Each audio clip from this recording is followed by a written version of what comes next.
Hey guys, it is Drake with the RPG Construct. Tonight we are doing session 3 of the Dragongrin Chronicles. It's a campaign that we've been doing in the Dragongrin setting, created by Tim and James Carney. As I said, we are doing session 3 today, entitled Fish in a Barrel. Just a little bit of background for the game. The last time we left our players, they were adrift again in the open sea. Having landed on this kind of mysterious island, they were picked up, accosted, imprisoned by a tribe of mongrel men. One of their players was chosen to be, for lack of a better phrase, sacrificed, where he was met with a construct of some sort. He was, for all intents and purposes, killed and had some experiences during that. However, he was brought back. There was a prisoner named Koval that turned out to be a copper jackal, which we're all familiar with here in this setting, who helped them escape this island and who ultimately sacrificed himself for the good of the players. So in this session, we find the party adrift. Probably 2 or 3 days again at this point. The islands have faded back. You no longer see any seabirds. You no longer really see anything except water everywhere. You guys have been here before. Several days before the island, it was almost an identical situation. At the time, the island seemed like Eden. It seemed like your saving grace. Turned out not to be. Inside this small boat, you have Boz, the bleak cleric, that is an Oldane dwarf. You have a Vylok tiefling named Razir. You have a Grimdall dwarf named Tor. And you have a Talus elf paladin named Halamar. There's also for lack of a better phrase, a spoiled, rotten little rich noble's kid named Ryan. In previous episodes, the agreement was made that if this party got him safe, he would take care of them. So far, he still remains alive. So just to catch everybody up, that's about where we are. So our players, again, begin in that boat. There's no wind. The sun is beaming down on you. Dehydration has set in. All of your lips begin to get chapped. All of your skin in places begins to blister. And now you're so hungry that your stomachs have stopped rumbling. No food is to be seen. But the one thing you guys have noticed is ever since you left, Halamar had begun acting strange. He had been almost sick. You thought it was seasick, but he's gotten worse. He's laid in the stern of the boat, kind of curled up in a fetal position.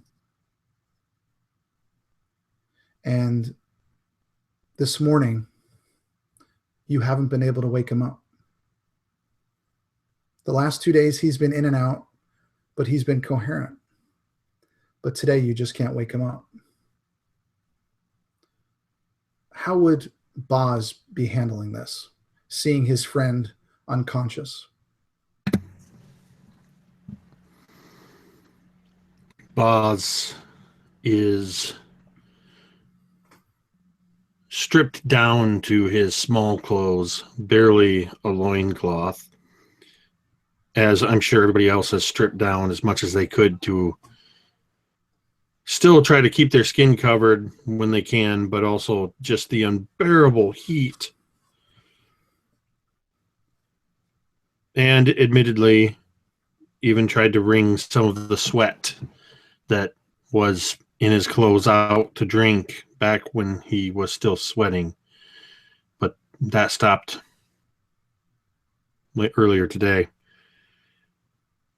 Ever since Halimar failed to awaken, Boz has stayed close to him, occasionally trying to summon the bleak energies that seem to be giving him his enhanced abilities, that seem to be providing him with powers of thunder and lightning. And every once in a while, you might see, even in the bright sun, you can see a purple and red kind of lightning arc across his fingers as he reaches down and touches Halimar's chest where his heart should be, trying to jolt some form of life into him with just small doses of magic. Nothing, he doesn't trust it enough. And every time he does this, I imagine he looks up at Rosier and Tor. Ryan won't look this way. But every time he does it and gets no response, he just looks to Rosier and Tor and just shakes his head slightly. Nothing. He's not working. And Rosier, when Ryan, that first morning, when Ryan was hard to wake up, it was you who eventually woke him up. At that time, you noticed a small dart stuck in the back of one of his legs. He asked you, he made you promise not to tell your companions. He didn't want them to worry, but he knew something was wrong, and so did you. Although your friend is still alive, his heart is still beating. What would Rosier be feeling or thinking? Rosier would definitely feel overwhelmed. Here's a gentleman that, as any mentor, as he was teaching him the finesse of fighting and becoming close to, like he gets along and he is friends with everyone else on here, but him and Halimar were a little bit closer. That's the reason why Halimar asked him not to say anything. And he would definitely be extremely worried. And he would bring up to the others now that, I don't know. It just might not make it. I have the power in me. We are all just so weak. So weak. And he would try to muster whatever magic he could, knowing full well that he has the capabilities to heal. And he could barely move himself, nevertheless heal this man that is a friend. And he would have held on to the dart for no better reason than it might come in handy at some point. Maybe create a hook out of it, attempt to do some fishing, if you find anything to put on the end of it. But, and I'm sorry, go ahead. Nope, go ahead. And one thing you will notice on that dart is it is a bamboo, basically a bamboo stick, but you do notice a black ichor stuck to the end. There's still remnants of it left. You know from your experience that you should probably be careful around it and keep it well safe that you don't stick yourself. And Bill, what would Tor be as you see your companions, visibly shaken by the condition of your friend? What would Tor be doing and thinking? Tor would probably be sitting on the other side of the boat, trying to give as much room to Boz and Halimar as he can, knowing that there's nothing he can do. And he watches for a while, but after hours go by and the depression of being on the boat alone is bad, but watching this friend of his drift away, even worse. And he'll turn and kind of look out over the ocean in the direction that they're going and try to see something, some hope, some glimmer of hope that he can catch on to, because at the moment he feels desolate. There's no hope. There's nothing good that he can see so far on the horizon, and he needs something to grasp onto. And seeing your sullen faces, Ryan would turn to all of you and say, your friend is already dead. He has already died once. Make your peace with it. Don't let it drag you down. It's your job to survive. He made his choice. I don't even think he would get half of that out before Razir turned around and punched him in the face. He would find enough energy to slug this guy and point right at him and be like, you need to shut up. Give me a roll, Scott. Give me a straight D20. With no modifiers? No modifiers. A 9. You connect, and he falls back into the ship. His right nostril starting to, get a dollop of blood just going down. You see him kind of lick his lips and kind of glare at you in an angry manner. But he knows that he wouldn't win that fight. And he just kind of huddles as far away from you as he can. If he loses his life, he lost it saving you. Respect this man a little more. It seems to me that we are here where we are now. And Baz looks at Ryan. We are where we are now because of you. Not that long ago, we were on a big boat. We had jobs. We had duties. They weren't glamorous, but they were jobs. We had the food and water. We had a room. And he looks to Tor. It wasn't very spacious, but we had a room. And then you landed before us. And it was not long after that. And we were adrift in the ocean. And then we were on an island. And you were there. And we ran into those crazy peoples. And then we ran into Koval, a man that you seem to know. And not long after that, we are in a boat again. A very small boat with no roof over our head, no water, and no food. And now you are telling us, with all of this that is happening, and he points to Halamar, and he is in this state because of you. All of it because of you. So any suggestions you have, you should keep to yourself, lest Ravzir suggest you some more. Easy now. There's no point going to pasture that's always been grazed over. We are here, it is true. Ryan, you must be quiet. It's not good to stir them up. But fighting amongst ourselves will get us nothing. We must figure out ways to get food. Anyone have anything? Any hope? Any idea? Ryan would pout.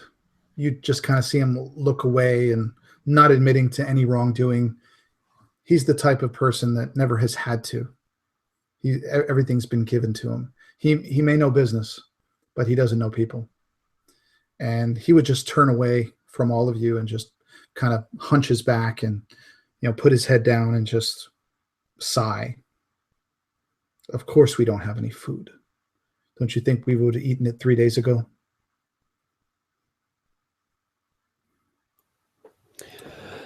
Once again, you need to shut up. You're going to get punched again. This time I'll have the big man do it. Easier is it. You don't have enough energy for such things right now. No, And- but I have enough energy to ask you to do it. And That as mouth the never bickering, stops. I'm sorry. Go ahead, Bill. That mouth never stops. That's for sure. And as the bickering continues for another day, the heat and the dehydration continues to take its toll. And the world begins to almost fade in and out from all of you. No water, no food. Each of you begins to slowly wither. It's been too long, and none of you can see an end or an option to survive. Could I interject right quick? Go ahead. I am proficient with jeweler's tools. I took it for my armoring capabilities. Could I Okay. possibly attempt to make like a fishing hook? I know it'd probably be useless, but could you string from clothes and make a fishing hook? I have that sawtooth blade sword. Smack one of those teeth off and try to like axe out a hook out of it. Sure, absolutely. Why don't you give me a roll? Let's do a survival roll. All right. Looking at 13. 13. I think that you would be adept enough and proficient to make some type of with just the materials that you have, some type of a fishing line and maybe a hook. I don't know what you'd use for bait, but you could. At least we would have it, and maybe if we found something to use as bait, like Ryan, we could catch something like a finger, just a finger or two. Yeah, he doesn't need those. Sure. No. And this is what you do to kind of keep your mind when you are awake there. You've kind of, as you said, you've kind of stripped down, and you guys have kind of made kind of a tarp that goes over the top. And if you lay down on the bottom of the boat, you can escape the sun. And on the evening of the fourth day, this is it. You guys know that you won't most likely survive another day. If this was the end, Boz, and you didn't think anyone could hear, what would your words be if you thought this was the end?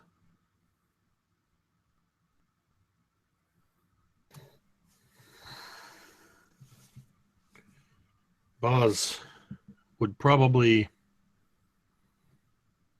have lost the ability to discern whether or not he was thinking something inside his head or speaking it aloud.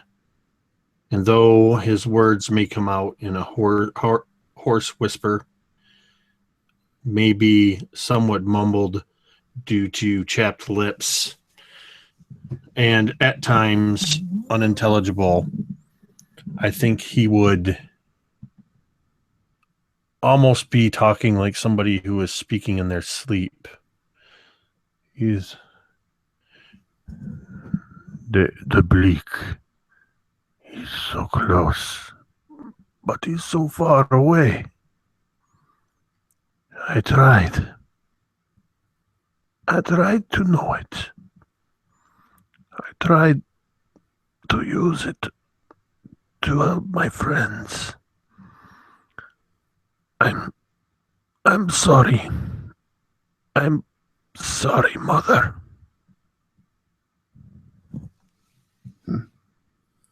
And Tor, what would be your thoughts at that moment? Tor would be leaning back. Part of his shirt was torn off, and he's kind of used it to lay over his eyes to keep the glare of the sun. Lips parched, cracked. And his hand will be in that pouch at his side, and kind of laying back. Gwen.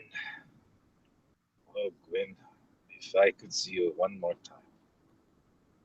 I should have said so many things. But here I die on the sea. I hope you're happy, my Gwen. Kind of drifting off to sleep. And finally, Razir, what about you? 0.5 days would still be infatuated with this thought of the Vylock that he could never find. His people didn't accept his version of what he thought a bard of their class was. He was different, an outcast. But there was rumors of another group of Vylock that he was hoping was different. And you could hear him whispering, I never got to play music with them. The ring of steel upon steel. To hear the tunes flow. I never got to find them. And each of your thoughts carry you off to sleep that night. And it's a peaceful sleep. And at first light, you are all woken up to an unfamiliar sound. You hear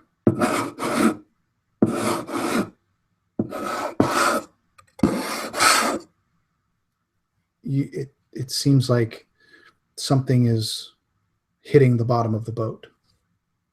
Just as the waves come. The first to awaken would be Tor.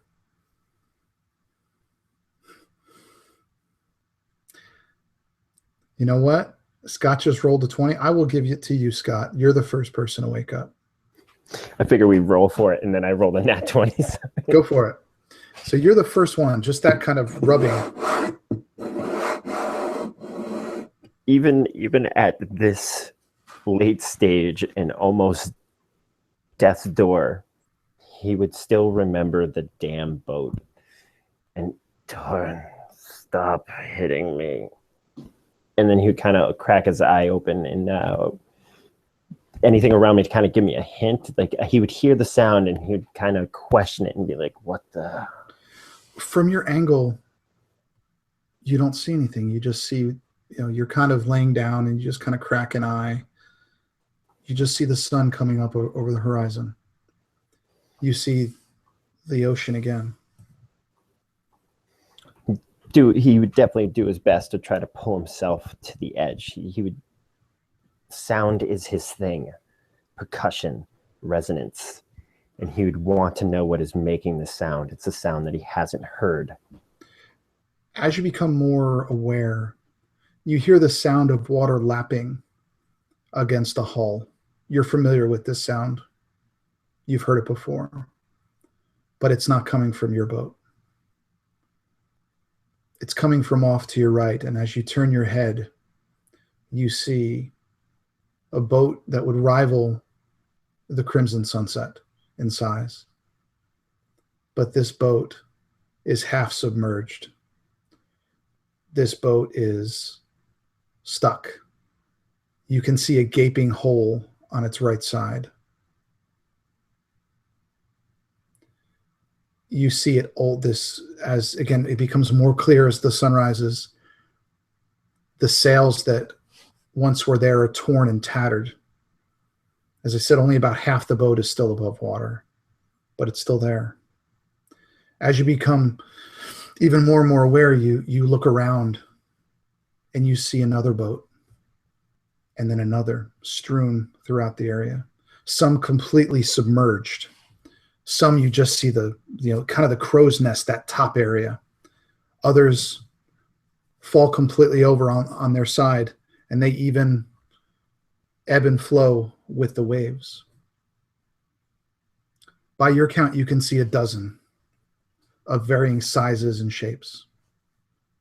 Seeing this gives you this renewed vigor, even though you are unbelievably dehydrated, probably not even seeing straight, this invigorates you. What would Razir do? Having this, like, it's almost like a second wind come over him. He's still not moving fast, that's for sure, but he's a little bit more awake, and he would lick his lips, trying to get any moisture out of the air that he can.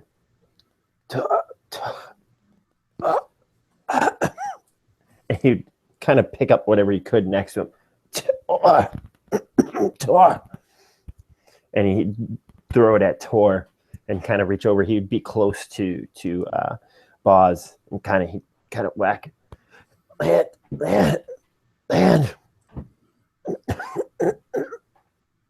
To wake him up. What is this? I dream still. Are What? we dead yet?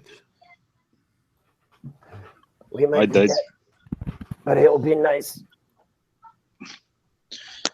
I died 2 days ago, I think.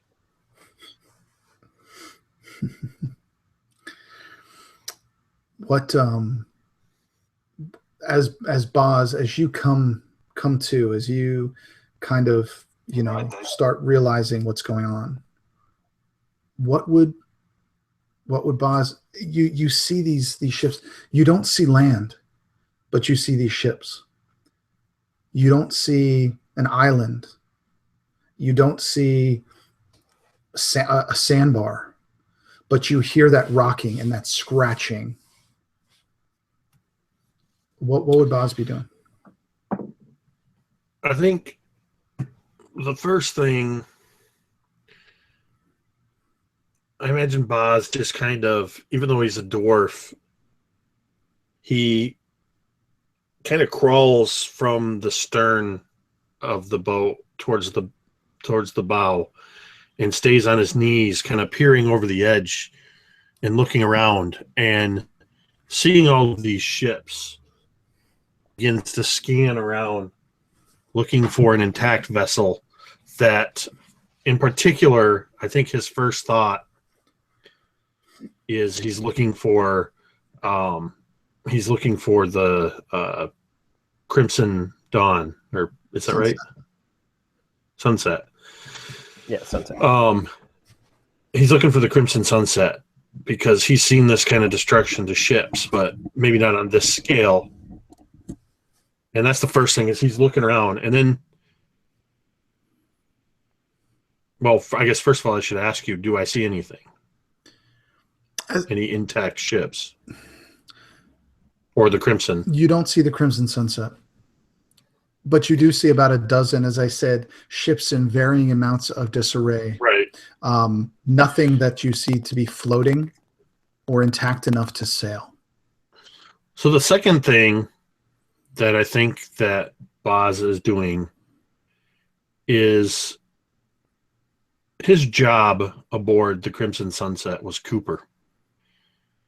It was his job to make the barrels, to oversee the various dry goods and wet goods that were kept in the barrels of various sizes, from small kegs up to full size barrels and even the bigger tons. And he also was in charge of breaking them down. And that's the first thing he's going to do, is he knows what to look for in terms of barrels of varying sizes and what might be in them. Given the state that we're in, he's scanning, trying to see if he can see a floating water barrel, or a barrel that might have grain or even pickles, for that matter, in it. You give me a perception roll, Jake. All right. That is a 17. You see one ship in particular. It's in a very odd position. The ship is completely perpendicular. Like half of it is completely submerged, as if, think like a ship turned 90 degrees straight up. And about half of it at center mast is submerged. Everything else is up front. But at one of the front masts, you see 4 or 5 barrels that, from your experience, are food barrels, possibly water barrels. But you're slightly too far away to be sure. But they are above water. Tor, my large cousin, do you have any muscles left in those powerful arms of yours to use your meaty hands like paddles to maybe get us over there? And I think Boz would even start to look around for any like pieces of wooden debris or something that he could use, like an oar or a paddle to try to steer the boat. Well, as you're looking around, you noticed that the water, as you look over the bow of the boat, the water doesn't look like it's been. You see bright colors, all kinds of colors, some white, some pink, some yellow, some green, just below the surface. It's more prominent in some areas than others. But you know that this looks to be a reef. And it looks like all of these ships, this is a huge reef. Looks like all of these ships have somehow gotten stranded there. It looks like most of this water where you are is only a few feet deep. You could probably get out and walk if you wanted, at least following the shallow areas.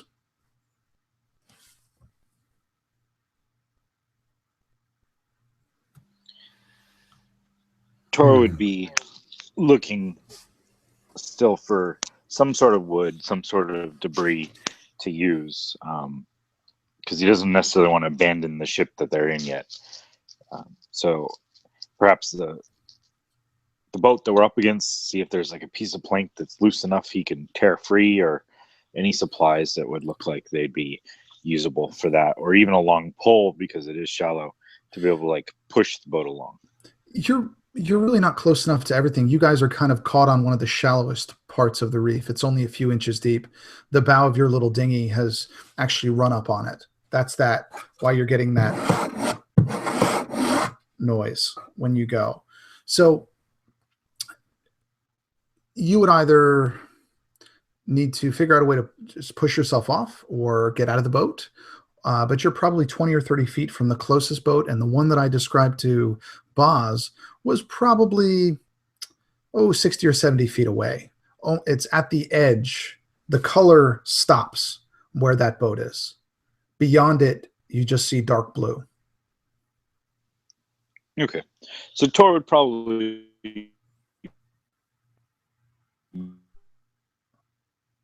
best off, but having some of the most. Tor would have probably the most energy at this point. So he would climb out and grab a hold of the front of the boat and just kind of try to start walking through, pulling this boat towards the one that Boz kind of pointed out. Given your size, the water only comes up to your waist. It's probably only 3 or 4 feet high. You can absolutely kind of guide the boat. But while you're doing this, Ryan comes to. He realizes kind of where they are, and he literally falls out of the boat and just starts swimming frantically for the closest boat, the one that's only 20 feet away, the one that's laying on its side with the gaping hole where you can see the water going in and out with the barnacles, stuck on the side. He's going in the opposite direction. And he's not looking back. As tired as you are, with as little energy as you have, you're not going to catch him. After a few moments, he's gotten into that boat and he disappears inside the hull. As you walk closer along the shallow edges, Tor, all 3 of you notice the side of this boat. And it reads, "The King's Lament." I need everybody to make a history check for me, please.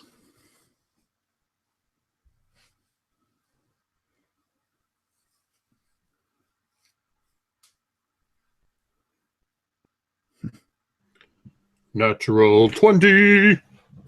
Okay. Good, because I got a 2. I was going to see if it was like a creative work or something where I could double my proficiency on it, but no, that's not happening. Boz spent lots of time reading books. Many books. Apparently about barrels and shipping. Surprisingly, Tor got a 17. So, well, the main thing is, I mean, Tor, you would recognize the name, but Boz would know a lot. Boz would know that the King's Lament was a famous ship. The King's Lament was one of the last that tried to chart the northern edges of the Bleak, or the Bleakward edges of the Bleak here in Dragongrin. Its captain was a master of maps and all things related to cartography. Its captain had a reputation for being brutal with his crew, but he always delivered. The omens almost foretold that he wasn't going to make it back from the edges of Dragongrin, but he took it as a challenge. No one knew what happened to the ship or its crew. And now all of you stand next to it, staring up about 10 feet where you see those barrels tied to the front mast. I think Boz would relay that story in a manner like he's telling a story, like something he was fascinated with. Well, think of it like this. He tells that story to these guys in the same way that Mikey tells everybody the story of One-Eyed Willie in the Goonies. That's how he relays this story. Like, he's in awe. This was one of his favorite stories, reading about the people that would risk their lives to try to map out the Bleak. As a child and young adult, Boz never fully understood why those kind of stories so enthralled him, but he retained the story. That's how he would tell these guys what he knew. And you would also convey or remember that the captain had a definitive feature. This captain not only had one leg, but he had one arm as well. And both of those were replaced with arcanic devices. They weren't, it was almost like a partial tome heart. He could control them. It was part of him. But it was said to give him powers beyond any man, both mentally and physically. And as you convey that to your friends, you hear a little giggle. It sounds like a child. And you hear it behind you guys because you're staring at the ship. You hear it, and then you hear a splash, and you see the ripples in the water, not 10 feet behind you, behind your boat. I would assume that you would all turn to see what that was. And as you turn, probably at your 7 or 8 o'clock, you would hear the little giggle again, little hee hee, and the splash. This is odd, to say the least. None of you really know if this is something you're imagining or if this is something that really happened. But the barrels are still tied to the mast. What would the three of you like to do? Did you hear that? Upon the second one, Razir wouldn't even turn around. Like, I don't want to know. I just want to get to these barrels. I don't care.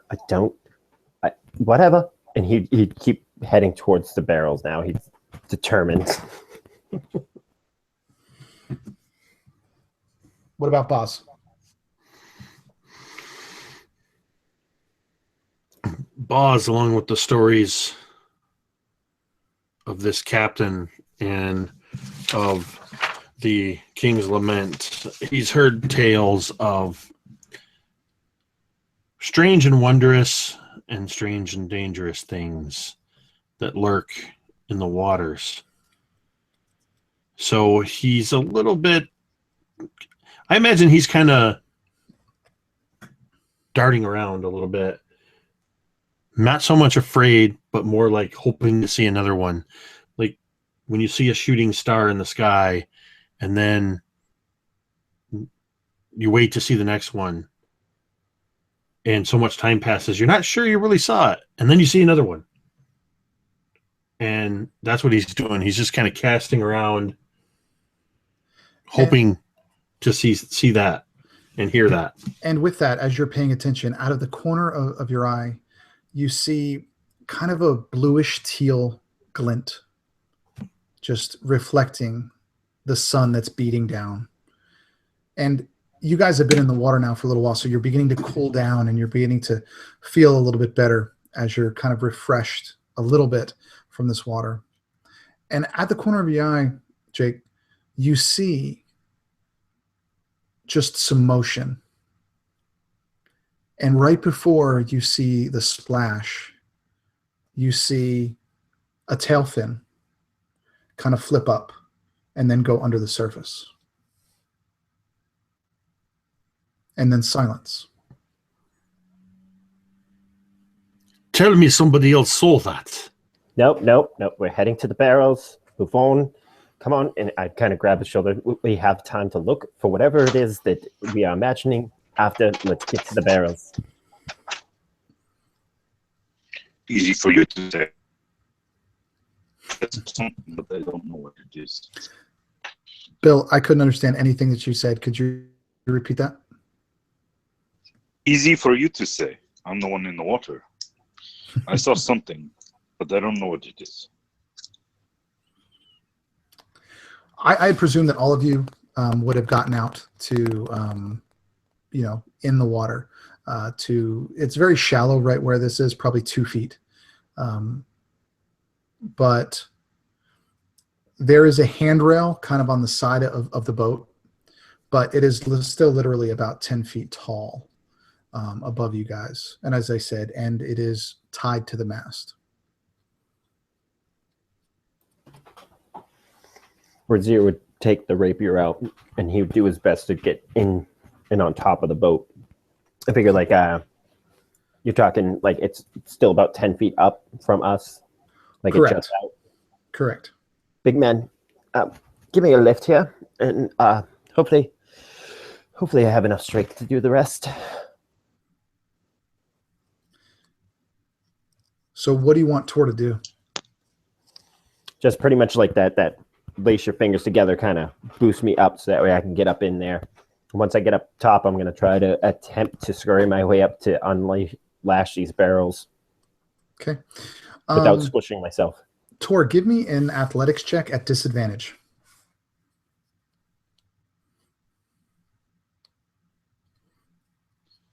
That would be a 7. Okay. Roz, give me a acrobatics check at disadvantage.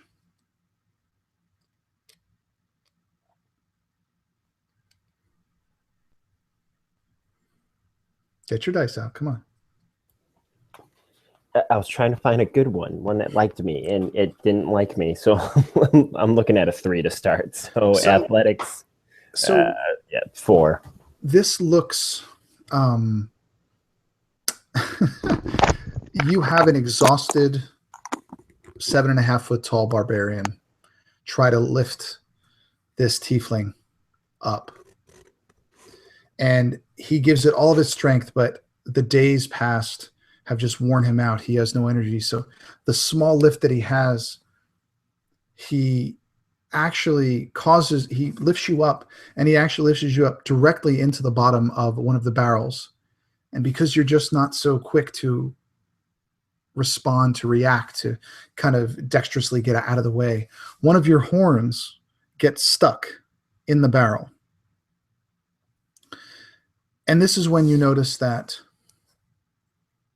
one of them must have been cracked in the battle before.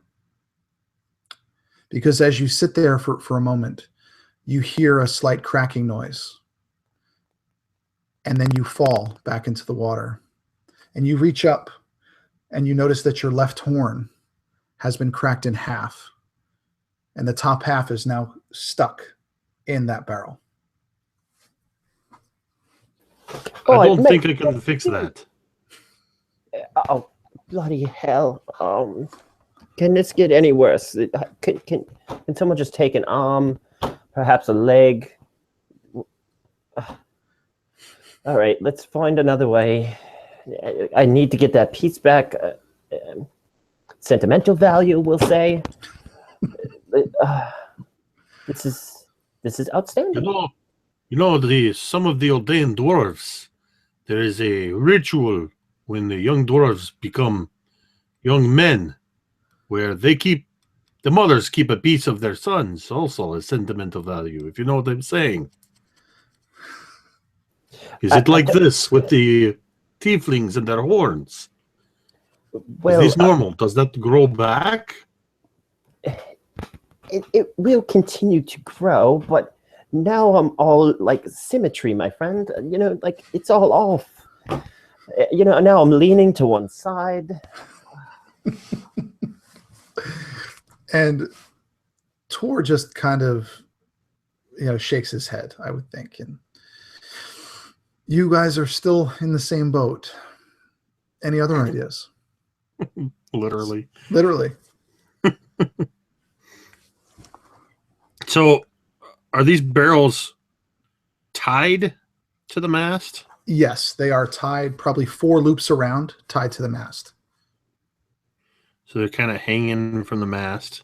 Correct. It's basically like if you had like one center post and then 4 barrels around them, and then they wrap the whole thing with one continuous piece of rope. And the barrels are like 10 feet up? Yes. How rotten does this wood look? It doesn't look like it's been there for years and years and years, but it certainly does show some age. It's probably been out in the open sea for quite some time, but boats are made to withstand the elements, withstand the water. So the part that is above water seems to be doing pretty well.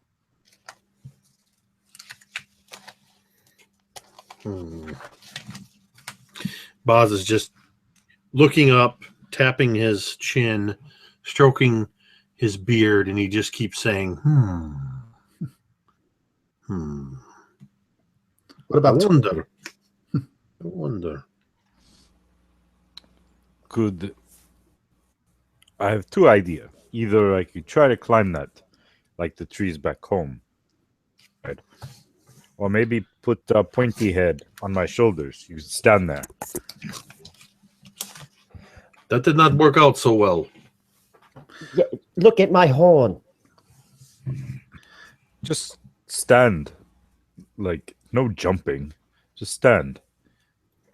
Last time, all you had to do was lift me up, and now you want to lift me up and put me on your shoulders? Are you trying to break my neck? This time? All right. Let's do this. You would be quieter. And as you, I guess, Tor would kind of kneel down and you'd get on his shoulders. He would hesitate a little bit as he stood up. His legs would shake out of fatigue, but he would stand up straight. And you could reach this rope with your rapier at this point. What would you like to do with it? How would you like to go about? Well, let's to make sure everyone's clear. Don't need anyone getting smashed. And he would just kind of hack at the top of the rope to try to get it so that way, like, the rope kind of holds it together as it falls before it loosens up. So that way they're not cutting the bottom and then they're spilling out on us. So he'd reach up as high as he could to hack the rope.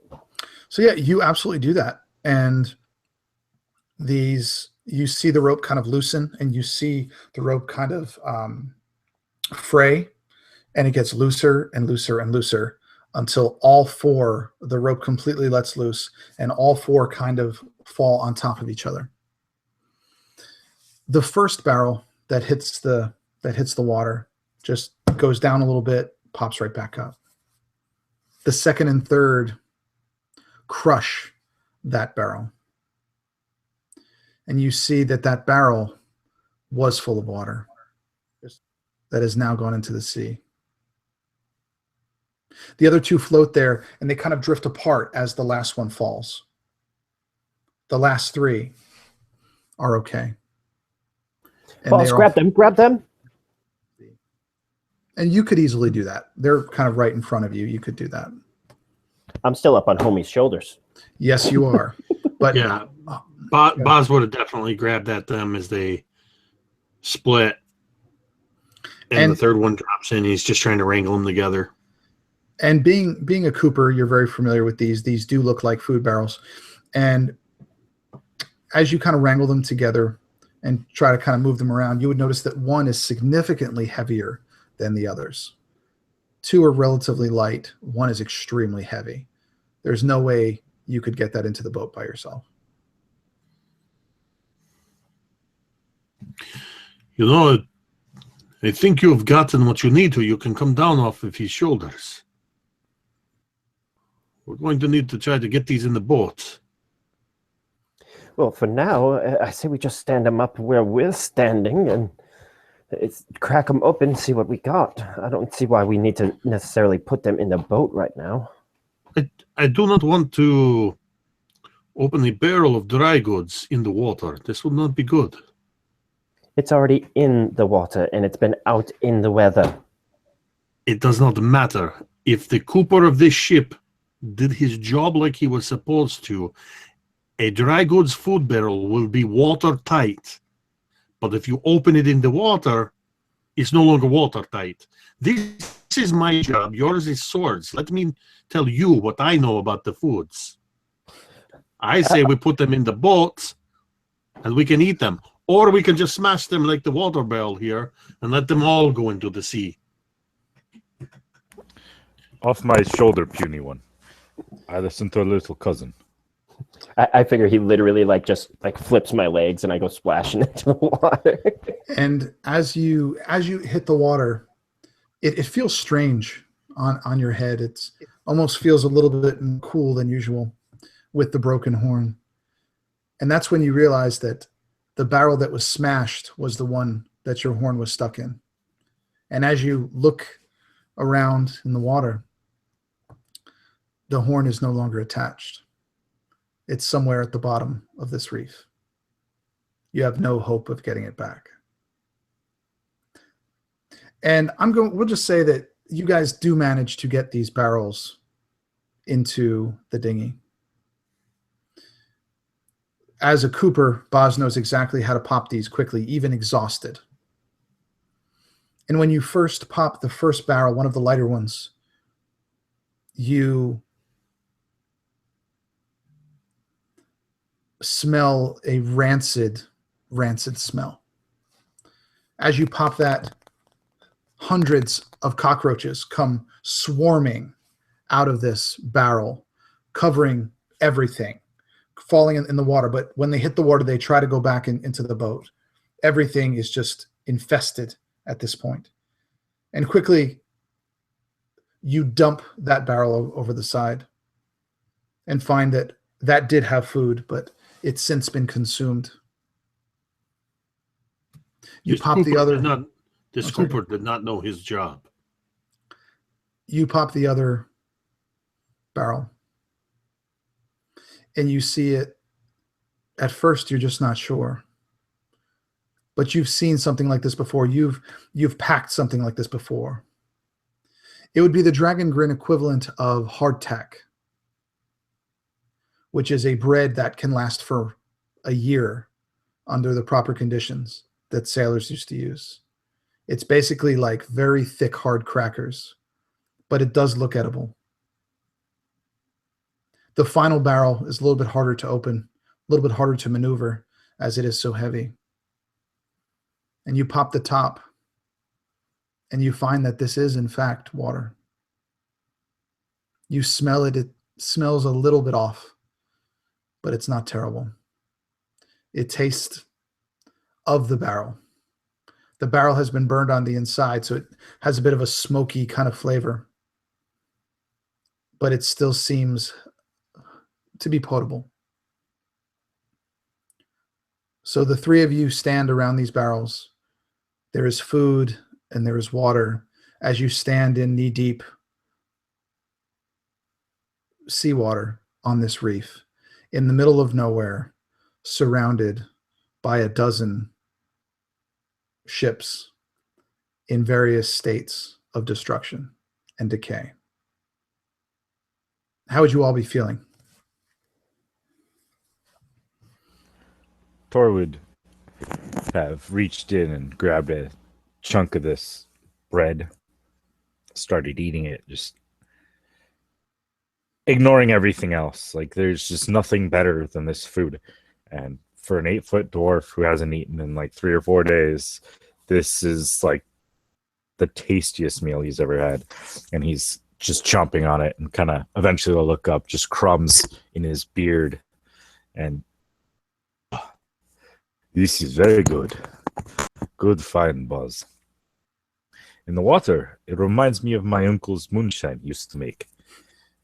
It's tasty. I like. Maybe I make water like this more often. Boz would take some of the hardtack and start munching on it, and he would scoop some water into his mouth, but then he would cup his hands into the water and try to hold as much of the water in his cupped hands as he can as he moves towards the stern of the boat from outside to where Halimar lays. Somebody get his head. Hold him up. He'd be probably walking with Boz and kind of picking him up by underneath the arms to hold him up. And I'm going to hold my hands over his mouth and just move the bottoms of my hand apart just a little bit to let some of the water dribble out across his lips and try to get some water into his mouth. And you would see, that natural, instinctual response, still being unconscious, but his mouth would still kind of open and close a little bit and swallow little bits of the water.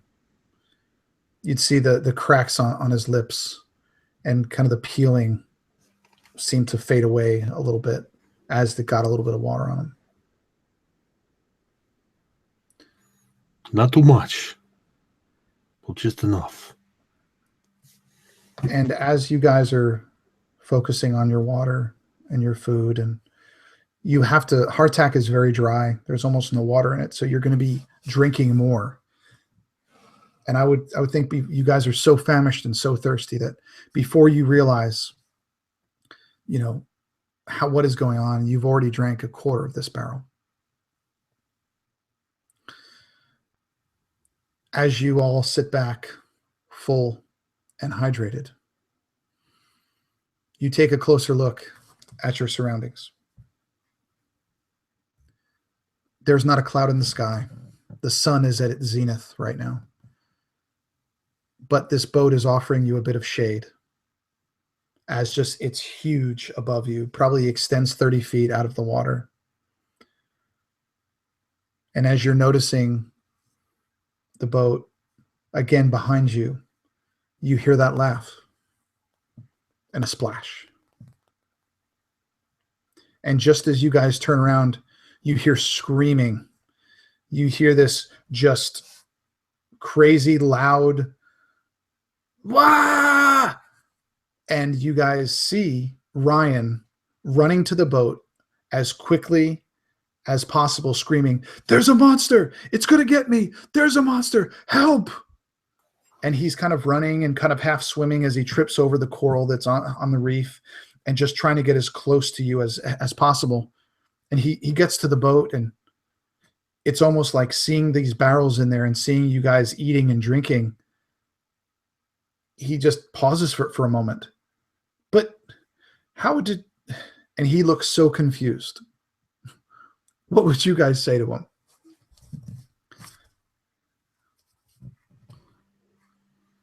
Where did you run off to? And why are you carrying on like a fool now? There was something in there. There was something. It was laughing, and it was a girl.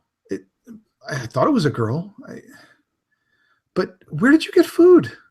Forget about the girl.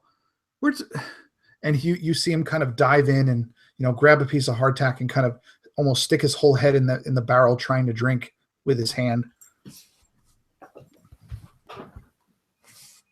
He sees a girl and hears laughter and he screams monster.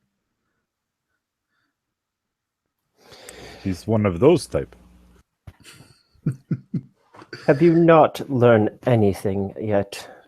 That 1, you stay with us. 2, you shut the hell up. And 3, you'll stay alive.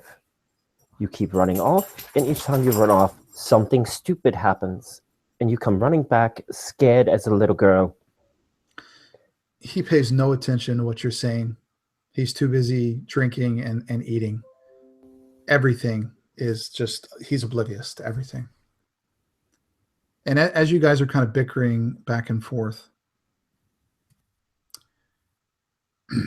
you again hear that laughter, but you don't hear a splash.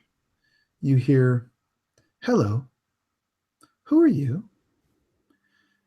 And as you turn, you see what you would equate to about the size of a small halfling girl, probably 20s. And you see her, you don't see the reef where she is. It's just blue underneath her. And as you look through the water, you see kind of a humanoid body, but it has kind of a bluish tint. Scales here and there. The eyes look black and almost like they have another lid. The hair looks very human-like and long, except it has a green tinge to it.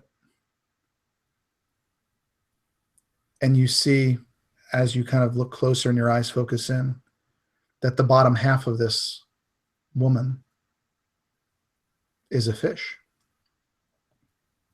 She's got one large tail at the bottom, and she just stays there, just half of her above water, just looking at you very kind of quizzically, just, "Hello." What are you? What? Am I dreaming again? What is this?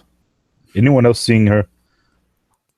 What would you want as a role for knowing what this is? Just to let you know, I pre-rolled it and I got a 19 to start with. Okay. Even like history, I'd be. No, I'm not. No, honestly, with this one, I would probably say, and I'd probably say survival because it's more of like a thing. But with a 19, you're gonna know. You're either have read or told or heard stories passed down. This seems to be a race that you've only known as the merfolk. You know them not to be evil creatures, but you also know them to sometimes be tricky. They're not always good either. You know that they are more of a tribal group, that they live in pods and groups, and they work together to survive in the seas. They can be found throughout Dragongrin. All different shapes, sizes, colors. This one just seems to match the blue and green of the water perfectly. And still she sits there looking at you. Brazier, knowing this and having Tor kind of ask the question, no, my dear friend, that is one of the most noble and well-known races around. It is a merfolk, I do believe. Yes, madame. We are so sorry if if we have intruded, it wasn't by choice. But we do appreciate the fact that we found a little bit of solidness to stand on for a little bit. She says, Merfolk, well, I guess I am now. And then she just kind of, goes and dives underneath the water with a splash and fades away into the water. I hope I did not insult her. This could get bad. If there's one, there's more, and if there wasn't more, there most likely soon will be. Damn it. Tor or Boz?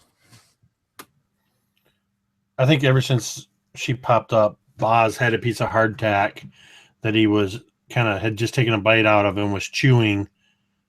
And ever since she popped up, he's just sitting there, mouth half open, hardtack half chewed, the piece he bit off up to his mouth, and he's just going, because he's just seen a mermaid from the stories he heard when he was a child. What about Tor? Tor would look over at Boz. I think my little cousin is in love or something. He stares like a fool. But then he would kind of look around, realizing that there's all these ships around. There's got to be something that they can use. Some either larger vessel that they can refit using the others or something, because the little dinghy is not going to serve them too well. And now with the food, it won't travel nearly as well in the water with all of them. So he's going to start looking, thoughts on now he thinks they can survive.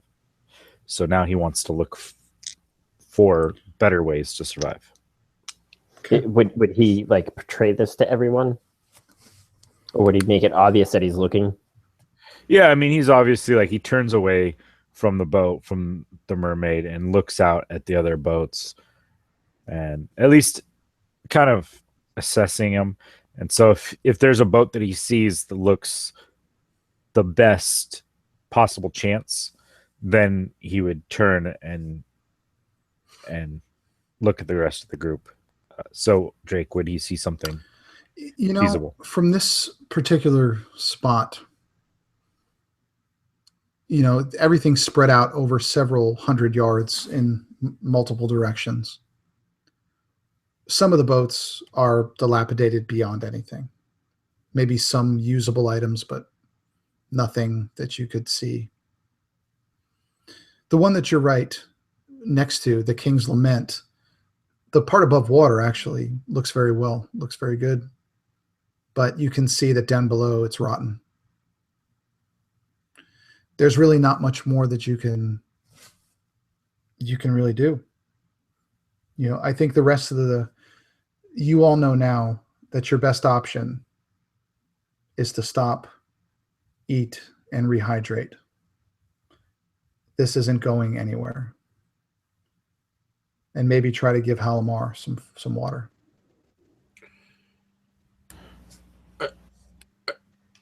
I think maybe if we cannot,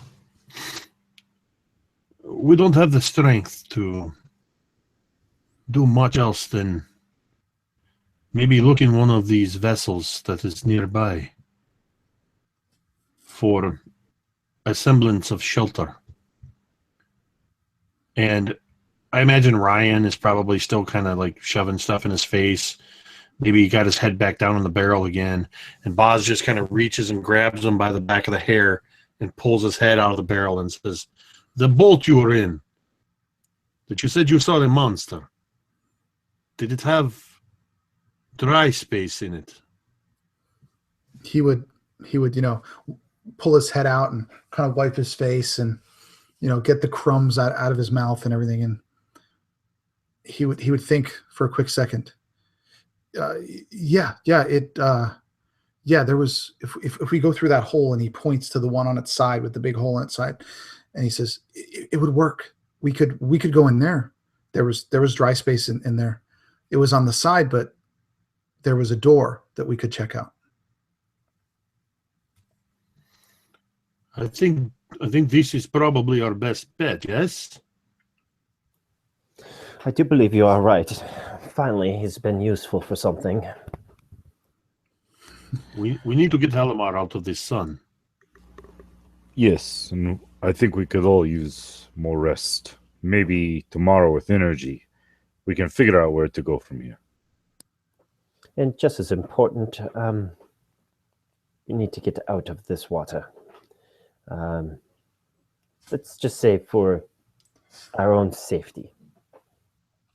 And that hole in the side would be enough you could actually pull the whole dinghy inside of that. The bottom hull would be full of water, but you could kind of push that boat that you're in with the barrels into the hull of that and find something, I'm sure, to tie it up to keep it safe.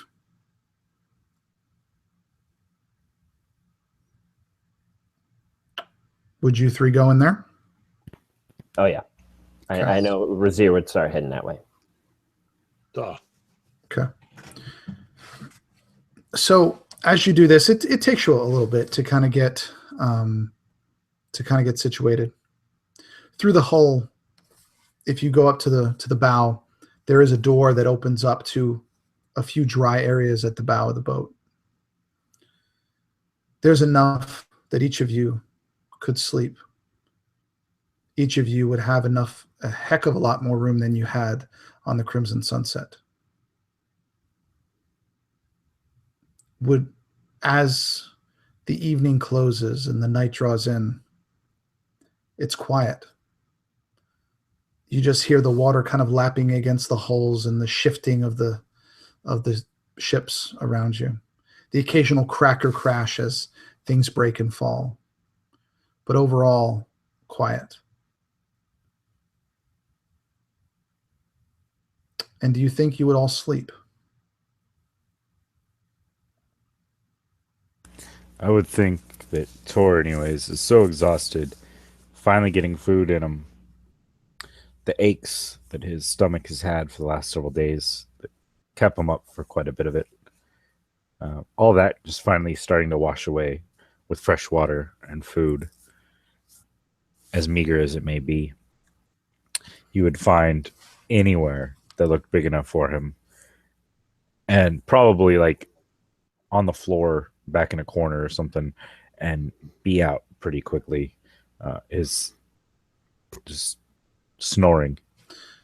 The first place that you can see is actually where you guys go in. There would be kind of parts of the bottom, kind of in the store area of the hull, that there would be enough dry that you could hop up on and sleep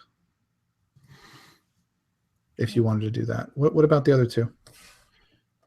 I think as Tor is getting settled in, and they kind of, I imagine everybody kind of helps to get Halimar situated, and Boz kind of, I imagine, situating Halimar so he's kind of laying parallel to like the hull or the wall or whatever, and then Boz kind of props himself against that wall with Halimar's head on his lap to stay with him, and he says, as soon as he settles in, he already can feel that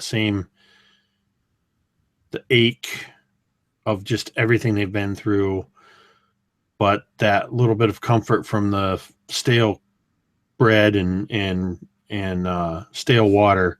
And he starts to say, this is probably good, but maybe it's good to have somebody to take watch. I think, if you don't mind, I would like to take the first. And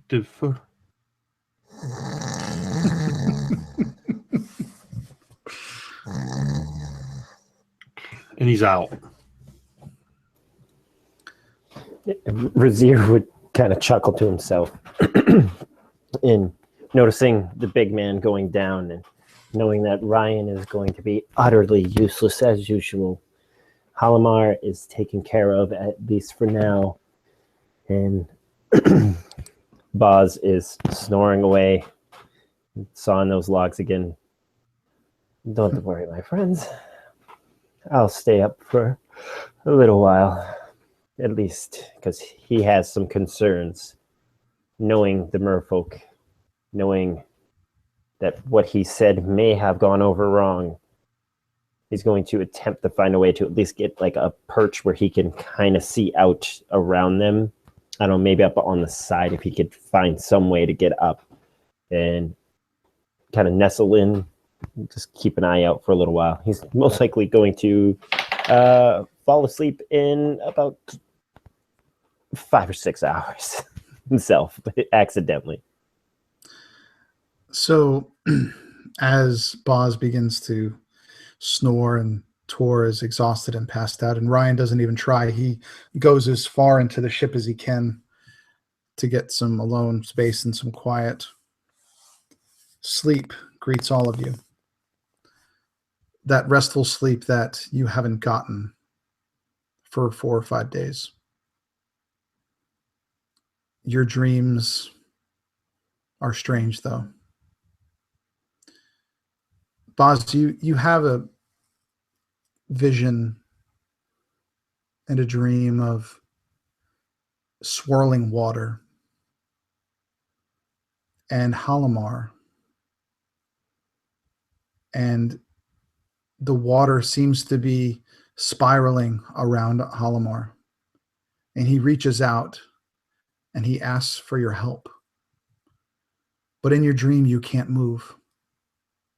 In your dream, you're helpless as you watch the water consume him. And as it does, it kind of fades to black. And you wake with a jolt, with the sun kind of beaming through that opening in the hull. And you wake to feeling a point right here on your chin. And you open your eyes and you see a creature very similar to the one you saw the day before, that playful woman. As you open your eyes more, you see the colors are the same, the scales are the same, but you see 3 hulking creatures, each holding tridents aimed at you, one near each of you. But Boz is the first to wake up. What would Boz say?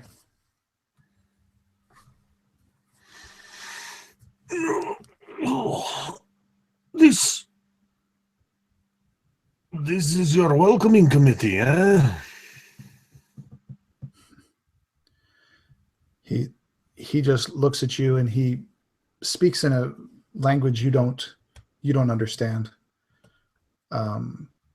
But you can visibly see he's perturbed.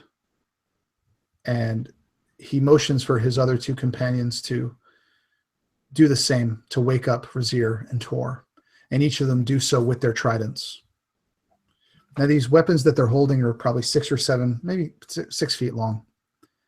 You see them, they're not made of metal. Look like there's pieces of coral, pieces of shell, bones to maybe crustacean, things, just anything hard. It looks like they were put together to form this kind of trident. They definitely look homemade, but they definitely look deadly, especially in the hands of creatures of this size. And each of them begin to poke and prod at Razir and Tor. Razir, stop. Stop that. Your horn is... Oh.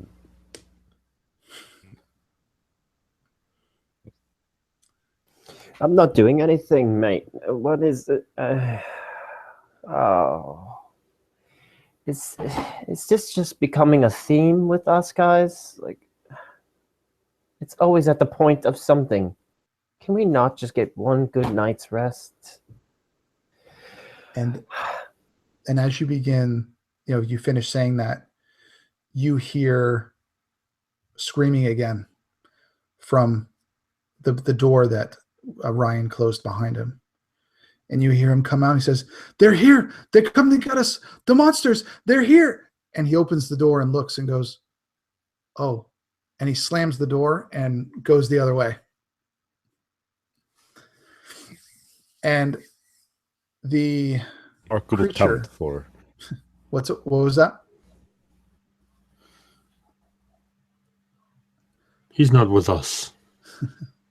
And the creature looks down and he takes this kind of webbed hand. It's got kind of claws, but it's got that webbing in between the fingers. And he grabs Halamar by the face. And he just kind of, he kind of does this, and he looks over here. And he's getting here. Just to kind of look at him and just lets him go. And he motions behind him to one of the creatures that was standing in that open hole between, the hull and the water. And he says something. And the creature, slightly smaller, standing there, nods to him and turns and very quickly swims away. But he very quickly returns as these creatures stay there, making sure that you're not moving.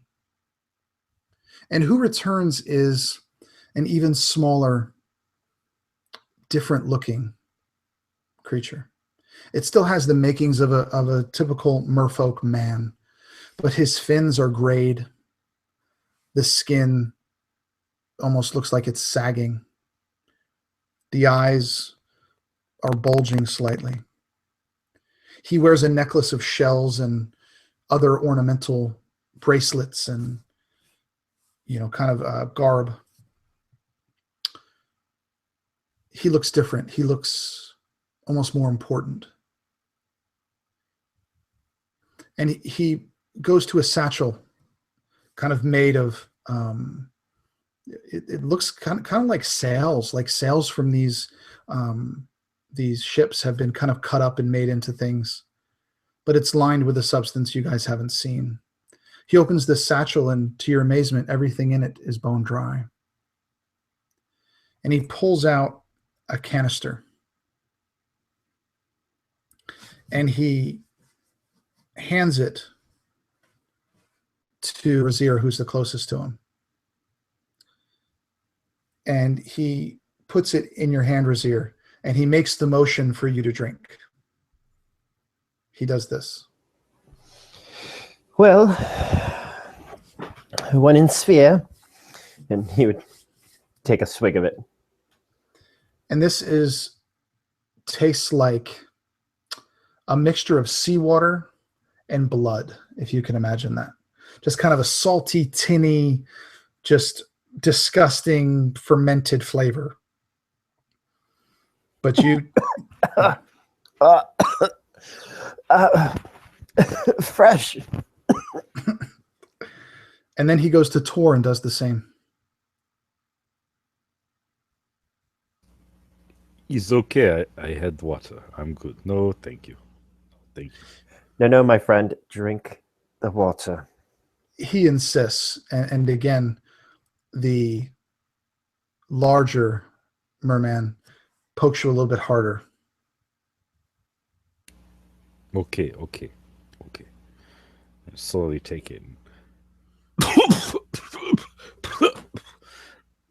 Oh, tastes like Mimo's medicine.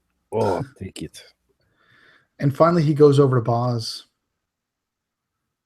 And he hands it to you first, Boz. You've seen what the other two have done. He makes the same motion to you. The Ordained Dwarves are known for many things. One of them being their iron stomachs. And he takes a big swig. And he takes it back. And for a moment, he grabs Halamar kind of by the back of the head, and almost like he's going to like, kind of force feed it. And then you can hear him it's almost an audible sigh. And he shakes his head. No. caps it, puts it back in his little satchel, and points to all three of you and says, with these kind of clawed fingers with the webbed hands, he motions for you to come.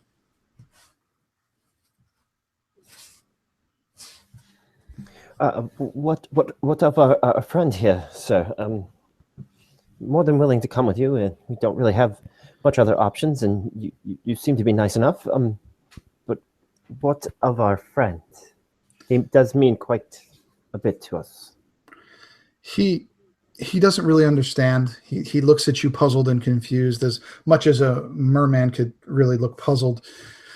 But at that point, the three creatures grab you, Boz, and Tor by whatever scruff you have, whether it be your beard, your hair, your horn, and they pull you down into the water.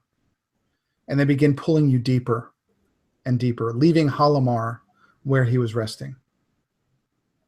And you go deeper and deeper.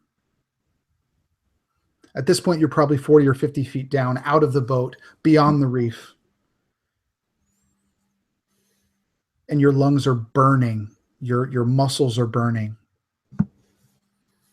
And then almost as quickly as it started, it begins to fade.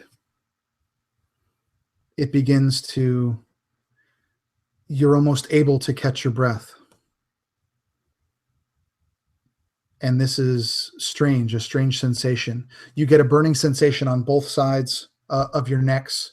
Your hands and your feet begin to burn with pain. And as you look, you see your fingers extend and your toes extend, and a slight webbing begin to appear between your fingertips and your toes. As Razir realizes this and he sees this happening, instinctually, he's looking around for his horn. And you guys, I'm sure he doesn't find it, but he's looking for it. He does not find it. But all of you have been brought together in a group. And that creature, with the grayed fins and kind of the sunken eyes and the skin that just looked aged and old, says, "Now we can speak." And how would all of you react to this, understanding this creature?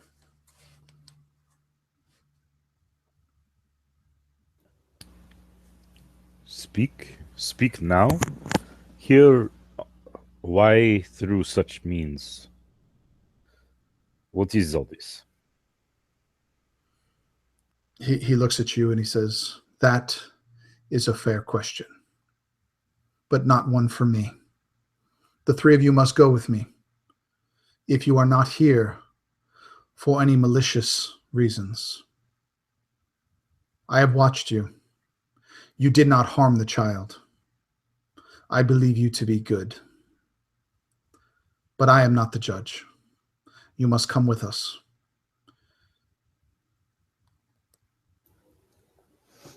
As I stated above, what will happen with our friend? Your friend will not be any worse or better than he is now. I am sure you know how sick he is. I am sure you know that he probably will not survive. But if you come with me and you help us, maybe I can help.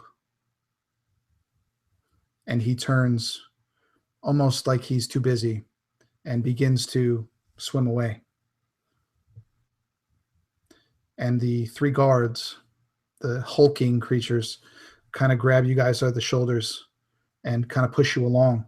But you find that with your hands and your feet kind of webbed, that you can move quite swiftly, or at least significantly faster than you did before. And as you kind of make your way through the reef, through the kind of the maze and the labyrinth that is this reef, because there's holes underneath. You saw the top, but there's a lot of holes and roots inside. You see that little one that you saw earlier, and you can hear her even more clear underwater. And she just says to you, Boz, Hello again.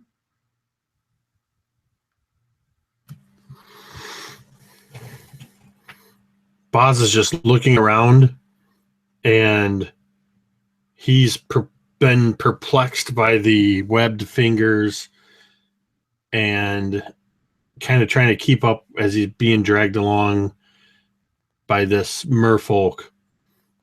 And he's even heard his friends talking underwater, and he's heard these merfolk speaking, but he cannot open his mouth. He cannot bring himself to open his mouth because every instinct tells him not to open his mouth underwater. He doesn't know how he's able to breathe under here, but it just feels like if you're standing on one leg and you try to lift the leg that you're standing on and you just can't do it, he can't make his mouth open. He's just going,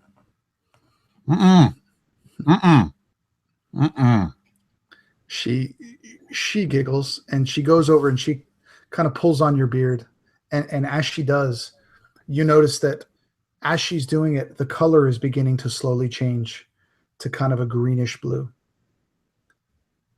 And then you look to your friends, and the Tor's beard and hair, the little bit of hair that Razir has, all again are turning that green color. As you're pushed even faster to follow this older merman. And as you go further, you go deeper into the reef. And down there, almost in the center, is a boat.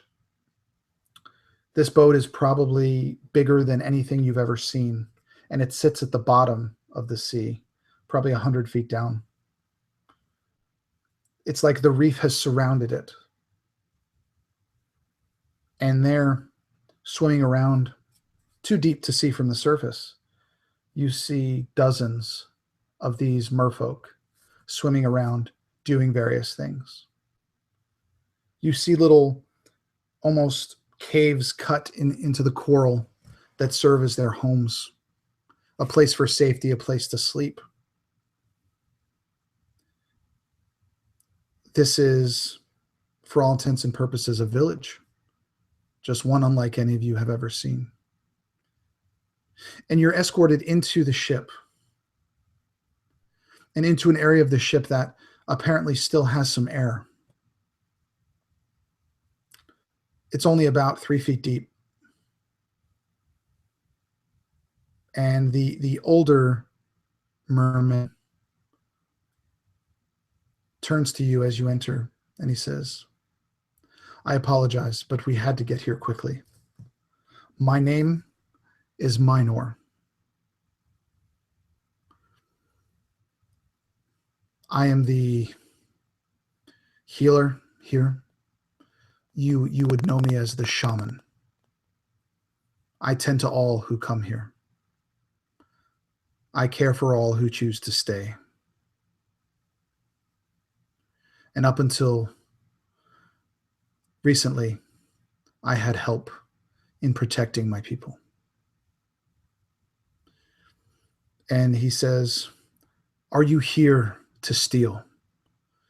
Are you here like the others to take what we have?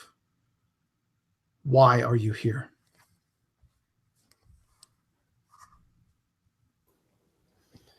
We didn't necessarily choose to be here. We were stranded out in sea. We woke barely alive to our boat lapping against the waves and the rocks. Just happened to be right here. We mean no harm and are grateful for the kindness you have showed us so far. And I am sure I can only speak for myself, but I'm sure my friends here will oblige as well. We'll do whatever we can to help you for what you can do to help us. Perhaps. And he just turns his head. He just kind of shakes his head as if he stopped himself from saying something. You, the large one. What about you? Are you here to steal from us? I've never stolen in my life. And I came with nothing here. We had no choice. We did not come here by choice. We came here by waves, by water. We would like nothing better than to move on in peace. If you can help us, I'd gladly help you. And boss?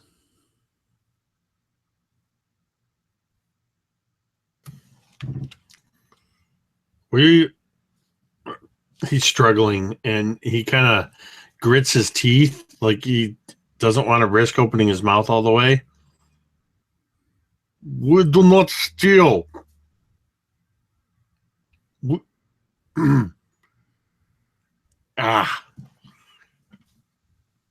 This is very weird. We do not come here to steal from you. As they said, we are here by circumstance.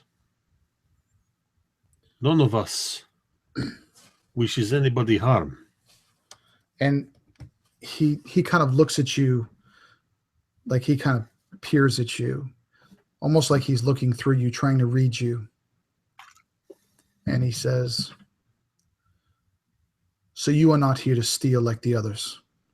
Is that what you're telling me? That you didn't come to take what is ours? We arrived here by chance. We did not come with intent of any kind. And now that we are here, our intention is, as my cousin says, to get better and to move on. Where are you going? Where were you going? What is your destination? Why would you be out here in such a small vessel? So many have come, so many have died here in these giant ships that you people require. We were on an island, and there were people that wanted to steal from us and wanted to kill us. And the little boat was the only hope we had to get away. We ran for our lives. As I have heard said, maybe means nothing to you, but was out of the frying pan and into the fire, as it were. From one bad situation into another one.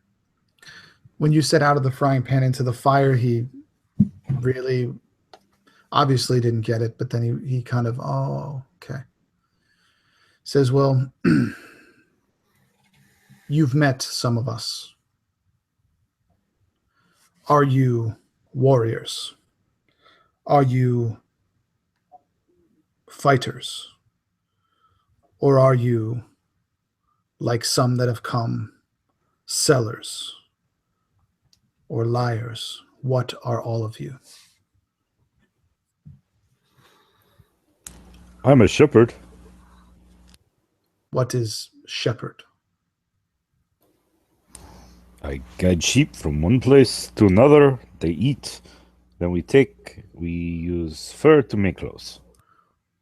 He looks at you. What is sheep? What is fur? What are clothes? He tends to a variety of animals on land, and they help him, and he takes care of them, protects them from the other wildlife in the area that would do them harm. And we are not here to hurt anyone, and we can defend ourselves, but we prefer not to. And when it comes to stealing from you, in all honesty, we don't even know what you would have for us to steal. Our destination is anywhere where there's dry land right now. Our home.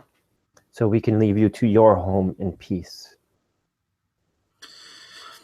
He nods and he looks to his guards that are there with him. And he says something in his language that the three of you don't understand. And he says, I must look. And he asked for one of you to step forward. He's out of the water. They can breathe water or air.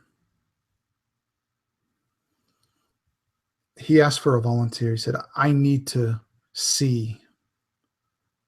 I need one of you to let me see.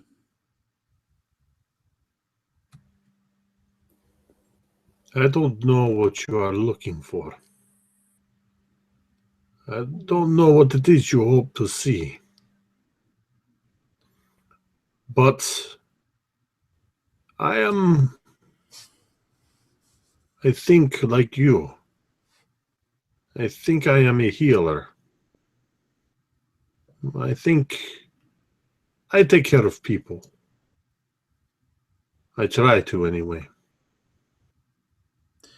And I think that I will let you look. and he motions for you to come a little bit closer, and he extends his hand. Little cousin, you are important. You have skill. I am just here. Take up much space. If something bad happens, let it happen to me. I think this is okay, cousin. You watch over me. I think I will be all right. And I reach out to take his hand. To take the minor's hand. Yeah. And he does so. And right before he takes it, you see his hand with this faint blue glow to it. And he takes his hand in yours, and then he takes his and he puts it on top, and you see him close that outer eyelid that he has. And for what you believe to be hours, images flash in your mind. Your childhood, your training, your family, your friends, your experiences, everything just flashes before your eyes. To everyone else, it's just a few seconds. And Minar suddenly releases your hand, and you can see him physically panting. And he looks at you, and he nods, and he bows his head, and he says, "Thank you, friend." And with that, we're going to take a 5-minute break. I'm going to actually switch into the living room, which is going to be Excellent. Awesome. Sitting on a couch instead of this hard chair. What was that, boss? I said, excellent. I need to take a break. Yeah. Looking at what we're doing, guys, I'm going to go another hour at least. I don't think we're going to finish where I thought we were going to. But I'll do what I can do to fiddle with it a little bit. But let's take 5 and get back. Oh, yeah. All right.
Hey, everybody. So, looks like we've had about 10 viewers for most of the time, so thanks for that. Tend to have ideas about where things are going to go, and these guys just add so much to the story that I let it go, and we tend to take 2 sessions to finish what I want to do in one, but it makes for a hell of a story. So.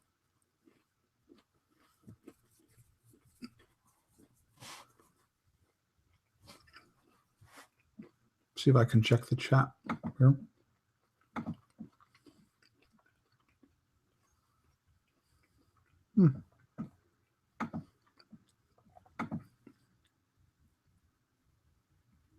Let's see.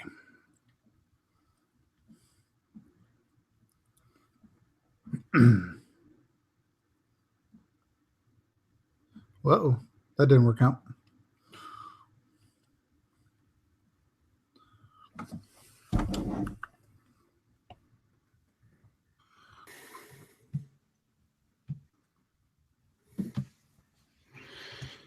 I am back. Hey Jake, do we have Carol with us tonight? Yeah, Carol's in the chat.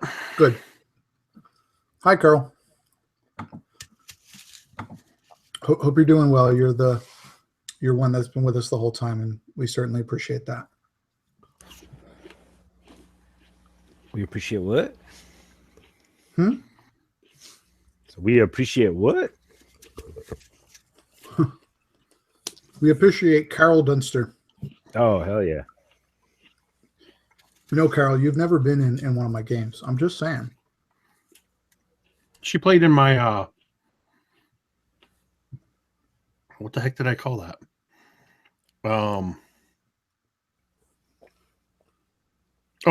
New Brook Old Problems. My game that I ran in Aeronoth in New Brook a couple of weeks after the Provokers campaign ended. Yeah, I remember that. They fought and took down Fair in the Tower. Well, one of these days, Carol, you need to get in one of my games. I'll save you a spot. Waiting for Scott. All right. By the way, Bill, thank you for rushing home. Bill had to work a little bit late. That's why we started late today, but trying to make it work with him. But thank you for rushing home and being on audio in the car for some of the game. No problem. It's just hard when you go to me and I'm like going 65 down a side road. I'm like, okay. It's all right. Unmute.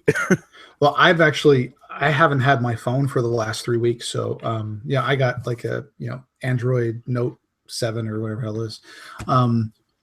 And it's so much bigger than the little iPhone that I have for work. And I don't have unlimited data on my work iPhone. So I haven't been able to stream games, and I drive literally 200 or 300 miles a day, sometimes a little bit less. And I listen to games all day, and I haven't had it in 3 weeks. Okay, driving that much without streaming games all day sucks. Yeah. So I finally got a new one, and starting tomorrow, I will catch up on the Provokers because I missed the last one, and a ton of other games that I missed for Brigade Con. So that's going to be good. Yep. I don't have unlimited data either, so I've been downloading audiobooks. But whenever I'm home doing stuff, I just listen to games. Well, I have the unlimited data on my personal phone, but on my work phone, it's like 5 gigs or something. They get pissed, so I try not to do it. But anyway, yoo-hoo, Scott. Yoo-hoo. You do fine, Carol. He said he was moving to the living room. Did he say he was moving to the living room in somebody else's house? I don't know. Maybe he has a really big house. I'm sorry. What did you say about Carol, Bill? Oh, she said that in the chat. She said, "You guys are good enough. I don't know if I can measure up, but I enjoy trying." I said, "You do just fine." You know, Carol, when I did that AbTab challenge thing, even though it wasn't a challenge, it was just taken that way, which I think is pretty cool.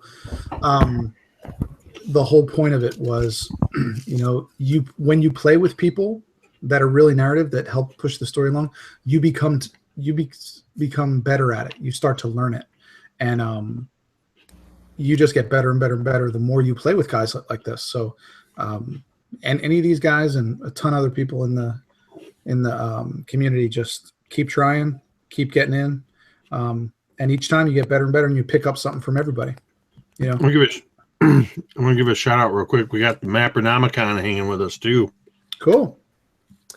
Yeah, and Carol's in there. I was gonna mention that the grandmama of Everybody. Absolute Tabletop. She's everybody's grandmama. And if she's the grandmama, then Jake here has to be grandpapa. Jake's not that old. He's only a few years older than me, brother. Jake, Yeah, but he just has. I appreciate that, but it almost sounded like at the same time you were saying I'm not that old that you were insulting Carol. I don't know what you're talking about. But you know what, Jake, though? I know you guys don't see it because of Jake. A month ago, I stopped shaving. So this is all like, it looks all nice and kept, but it's because I've like hairsprayed it down. It looks like a poofy crap thing right now. So I'm sorry. Did you just say you hairsprayed your beard? I did. Don't judge me. Don't judge me. Well, I'm judging you. I'm judging you. Never judge the DM, brother. Never judge. Just a little bit, just a little squirt, and then you brush it down. Anyway, getting back, since we'll just change the subject very quickly. Okay, edit video. I got to figure that out. But There's shovels to get you out of that hole. yeah.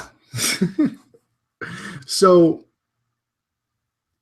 you have this experience, Boz, with Minar, and you share his memories as well. His life flashes before your eyes as well, and you see a young human. You see him playing, climbing trees, playing with his family. You see him probably in his mid-20s, studying healing, becoming a priest. You see flashes of ships, boats, fishing. And again, there's no information, just pictures. And you see a picture of one of these boats on this reef. And you see him with a dozen of his crewmates stranded like you are. And at that point, the pictures change, and they tend to be darker and maybe more blurry. And now it's of all the merfolk. Small, large, these guards. And the final picture you see is of what you think to be a female figure. But instead of having that kind of merfolk tail and, fins like a fish,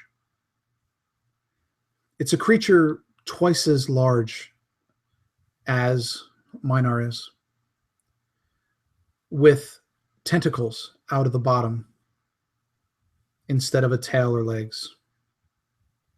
As if it's like an amalgamation of an octopus with a merfolk female. And when you see this picture, what accompanies it is a feeling of dread, of fear. And then you see a picture of a chest, and it's empty. That's the final image that you see. What would you ask Minar about what you saw, Boz?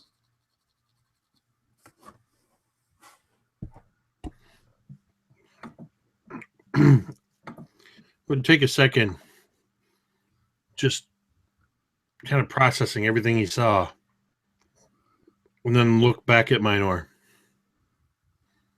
I'm thinking of that empty chest and the feelings of dread from the giant figure. He would just look at him and say, "What did she take?"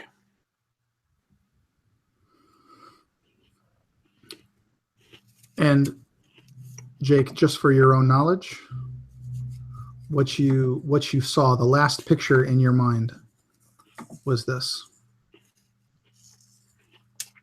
Oh, that's not Ursula. No, it's not. But that is who you see, if that gives you a better idea. And Minar looks at you. He says, we do not know her name. She appeared a while ago, and things just haven't been the same. We've always lived in peace with the creatures around the reef, both sentient and the animals, the sea life. But it's almost like she's corrupting this space. The south end of the reef has already begun to change, to be more dangerous. We don't go there anymore. She took what protected this place. And he says to you, Boz, just remember the images that you saw. Not just of the empty chest, but there was something else. And as you really concentrate to remember, there's another picture of that same chest. And inside of it was a pearl bigger than you've ever seen, emanating this kind of blue arcane magic. And he says, think, and you will see what she took. She took that which is most precious to my people.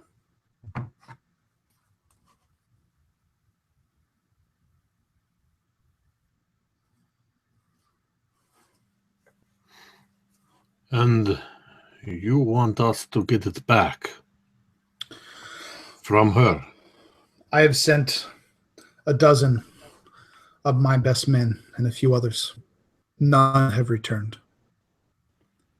We can't even begin to repair the damage until she is gone. I don't care if you kill her. We just need it back. It is precious to us. Without it, all you see here will be destroyed. And he looks very solemn when he's saying it. What say you? I'm not much of a fighter or warrior. I'm not sure what your beef is. I'm sure my little cousin will tell more. If it is what we have to do to get out, I will go with and do as best I can. But I have nothing. No weapons. We have no armor. Do you have tools for us, at least? He turns to Tor and he says, if you agree, we have things that can help you. As long as you all understand that you cannot just take from the sea. You cannot take over and over. For in time, if you do, it will take back everything it is given and everything that wasn't. You cannot keep taking. A sacrifice must be made. This creature doesn't understand that. All it does is take. And all it does is leave pain and suffering wherever it goes. But yes, my friend, we have weapons, as you say. Tor will look over at Boz. Obviously, he would know more, so he's going to kind of look at them with that quizzical, like, do we do this? If you say...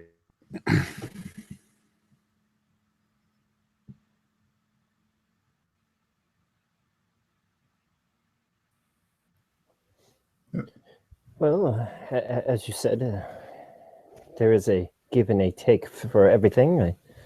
A good to a bad, sunrise to sunset. And if she's been taking, then From what I can gather from what I overheard, it seems that she is going to be paying quite a hefty price once we meet her. I'm not going to lie. She doesn't look very nice. But I think that us, the three of us, we can maybe present a strong obstacle for her. If we must do this for our friends, and I believe that we must. You will not do it alone. If you agree, I will send you with people, with my guards. And he points at the three that have escorted you here. They are my strongest. They're the best that we have. If you agree, do it at haste. We must get it back. For time is precious, not only for us, but for your friend. I think we've already agreed to do this, right, guys? We're doing this, yes? I think we are in. He says, then go. Now, we know where she is. They will take you to get outfitted, and you will come back quickly. Show no mercy, for you will receive none. And Boz, he hands you a necklace that matches the one that he's wearing. It's just a few seashells kind of put together, but he puts it around your neck, and he puts his hand on it, and he mutters some words that you don't understand. And he says, this will keep you safe. Do not take it off. I am sorry, my friends, I only have one. And this man showed me what I needed to see to trust you. I trust him. Bring it back. And with that, he just motions for you to go. And the guards take you again through this maze of caverns to a small cave that is lit up by some like bioluminescent creatures inside. It's kind of that blue color you see in the ocean. And you see in this, for lack of a better phrase, cave, this coral cave, you see dozens of weapons. Most rusted, solid, some that the merfolk have made from bones and scales, and some metal, but again, most rusted if they're metal. It looks like they've gutted most of the ships that are here for anything of value. What would the three of you be looking for? Let's start with Tor. What would you be looking for? Tor would probably be looking for simple things. One, perhaps something to protect himself, so like a shield of some sort, as he's not fared too well in battles so far. And the other, just like a simple club of some sort. So he'd look out for like a piece of driftwood that's wrapped around a stone with seaweed or something like that.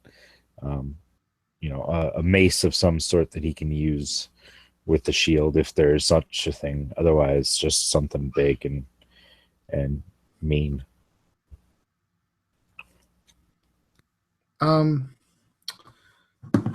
You would find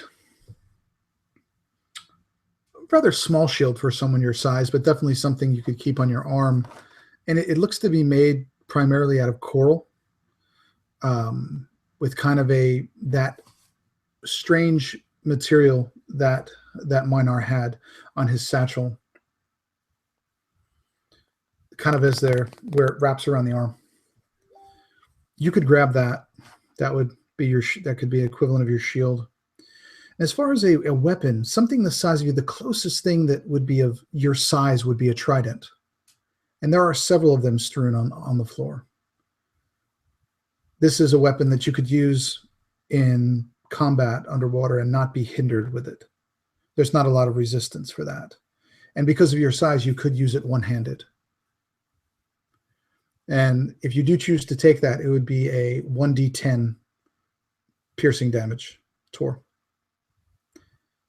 Yeah, Okay. he'd scoop that up and lash the coral Okay. thing to his arm. What about Boz? What would Boz want? Boz is most familiar with, or most comfortable with, bludgeoning weapons, but I do not think they will be very good in this water.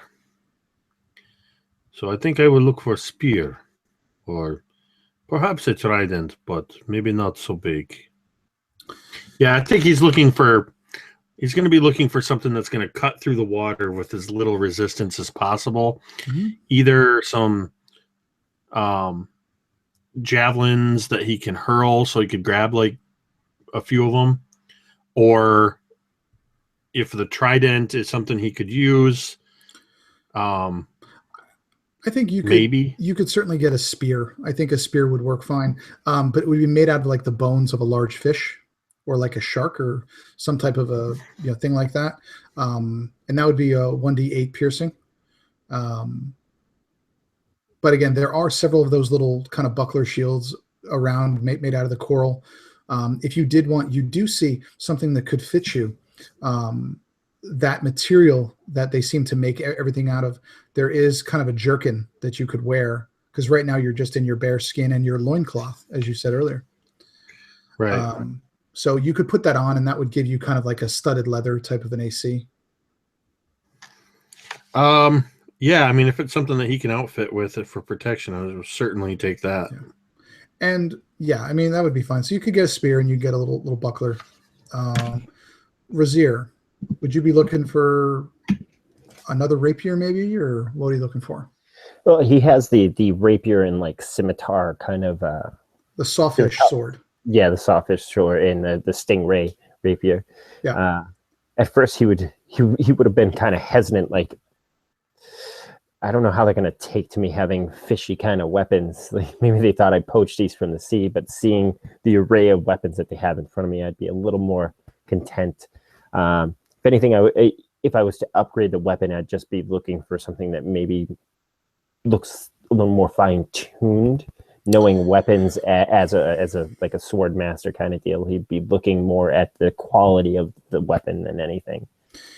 The only thing that you would really see quality-wise, you would see a glint of gold, kind of between the piles of things that are in here.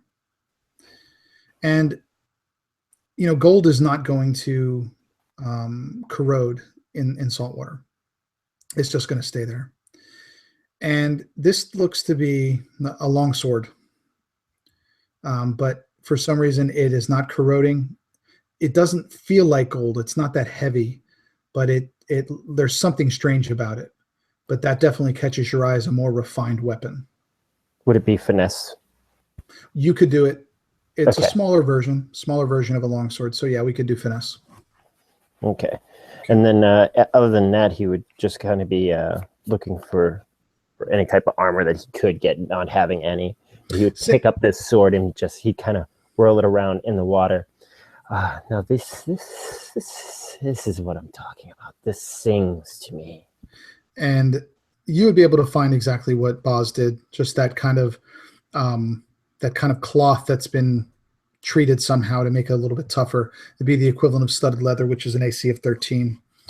And with that, the guards would motion for you to follow them. For some reason, they're not speaking, but it's obvious that they know where they're going and they want to go quickly. Would you all be okay going with them? Is there anything else you would like to prepare before you leave? Yeah, Zia would definitely kind of look around. Is there, by chance, any other supplies that you could possibly give us? We are very short on everything. You had that nice potion that allowed us to breathe underwater. Is there anything else like that you guys have that could possibly help us in case, ourselves or your fellow merfolk get injured? Well, Minar is not there, just the guards are. And the guards just shake their head, and again they motion for you to come. I guess that's a no. Tor would step aside, getting close to Boz, putting his head down, and as quietly as he kind of can for Boz to hear. Little cousin, I trust you. I respect you. I do not fight well, or no, more when I fight, I am not myself. It's hard to explain, but my people, we get this condition sometimes. We lose focus. There were many of us before. It's happened before. Anyways, I fear this. Watch me.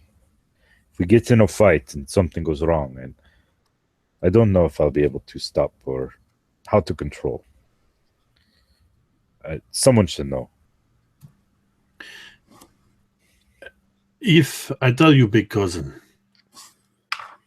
I have seen through Minor's eyes what we are going up against. If you have a condition that turns you feral, then you may need to rely on that to survive this. We may all need you to be like this. If that is what you must be faced with in battle, then perhaps you should let go of your fear. But I will keep an eye on you.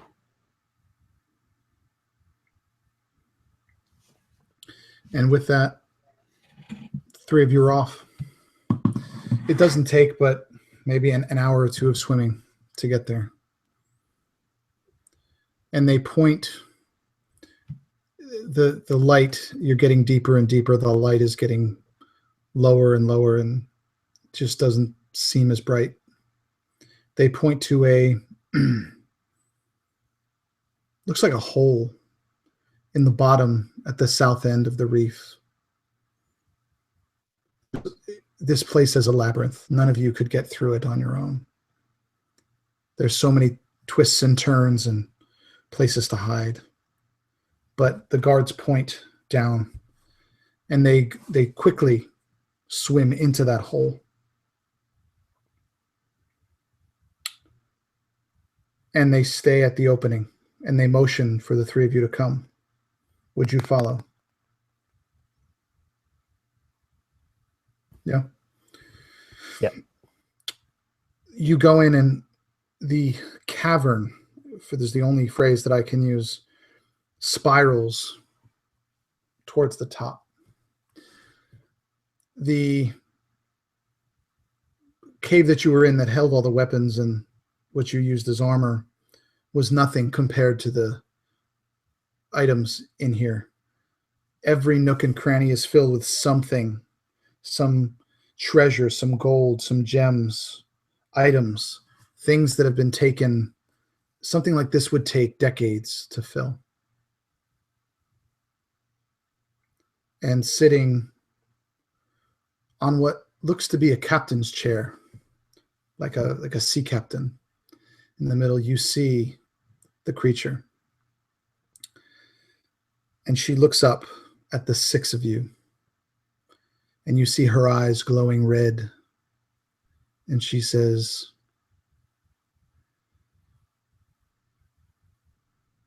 "Now, you came much faster than I expected.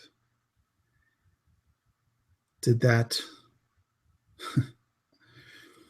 old merman send you to me? Did he say that he wanted your help? Did he say that he was going to help you?"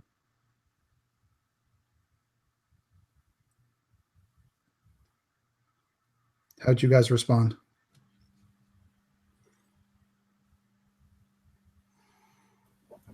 Well, he said many things and probably left a few out. What do you have to fill in? This was my reef. I've been here longer than any of them. and they cast me out. They pushed me out. And now I'm simply taking it back. They don't like that.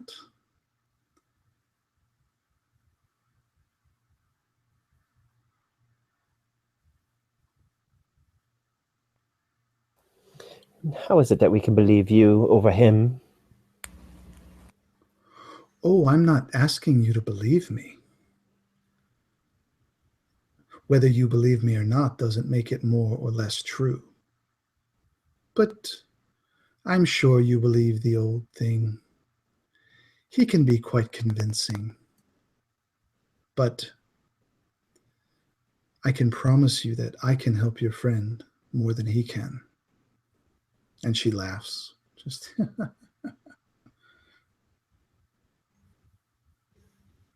What do you know of our friend?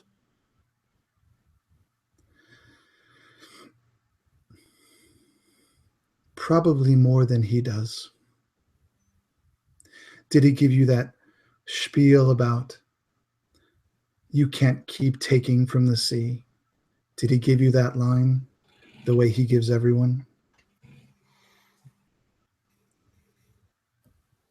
He might have, and it rings fairly true in just about all of life. One gives, must take. He knows nothing about the sea. He was not born into it. He became part of it. He was not. He was born a human. Without, well, I don't have the time to get into how, but most that land on this reef become what he is. I was here way before. I was here when this reef was young. I helped build it. I helped create all of this. And they cast me out. I will take it back. And she reaches kind of behind her and she pulls out a pearl that's about the size of a baseball. And she kind of twists it in her fingers. And she said, "This is what he sent you for. Maybe you let me keep it. And I help you get your friend back. But you let me keep this, and we'll call it even."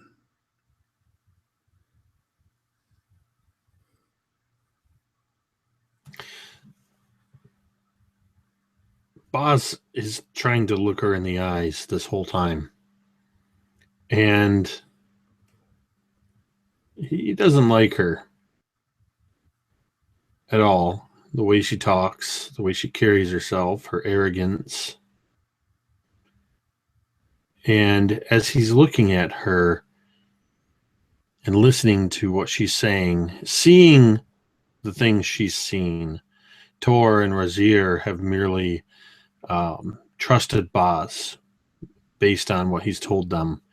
But Boz saw inside Minor's mind, saw the things and felt the things. And keeping that all in mind, he's going to try. What I'm getting at is I'd like to see if I can roll insight to try to determine if there's any truth or treachery in what she's saying. Sure. Give me a roll. And that is going to be... You son of a... All right, it's 12. That was a 20 and it rolled off. Could I... well, I was going to say, could I possibly bardic inspire him? But it does say that... actually, can I? What does the mechanic say? I can distribute up to my charisma modifier. That's to prolong an inspiration dice. The dice can be used sometime within the 10 minutes of an ability check, attack roll, or saving throw. Oh, okay. Want me to look more in depth No, into it? It's a bonus action, too. Go for it, man. All right, then you get a d6 to roll with that, boss. And he would... Razir would look over and be like, "Boz, you know more than us. How do you feel on this? That turns, I rolled a 4, so that turns my 12 into a 16 on insight. I was shooting for a 15 on that, so I would say that you made this check. You would, from her tone, from how she spoke, from just something inside you is saying that she's being deceptive. She may not be telling all lies, but she may not be telling all truths either.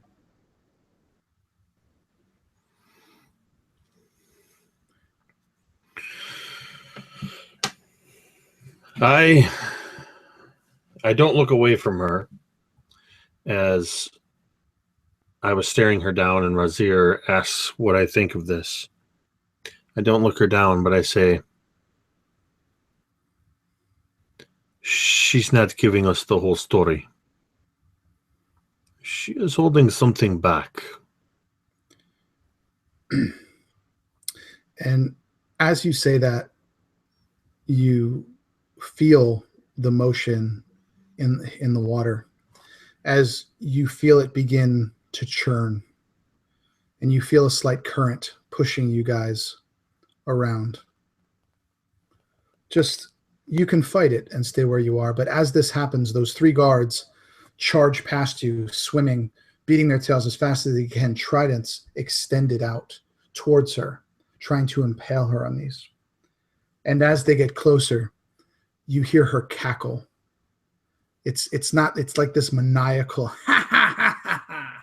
and you see her extend her hands out like this, and red lightning, 3 bolts of red lightning, one hits each of them, and each of them falls, gets caught by the current and falls to the ground as they slowly get pushed up against the wall. All of them, you don't know if they're dead or unconscious, but she looks at all of you and says, so that's what happens to them.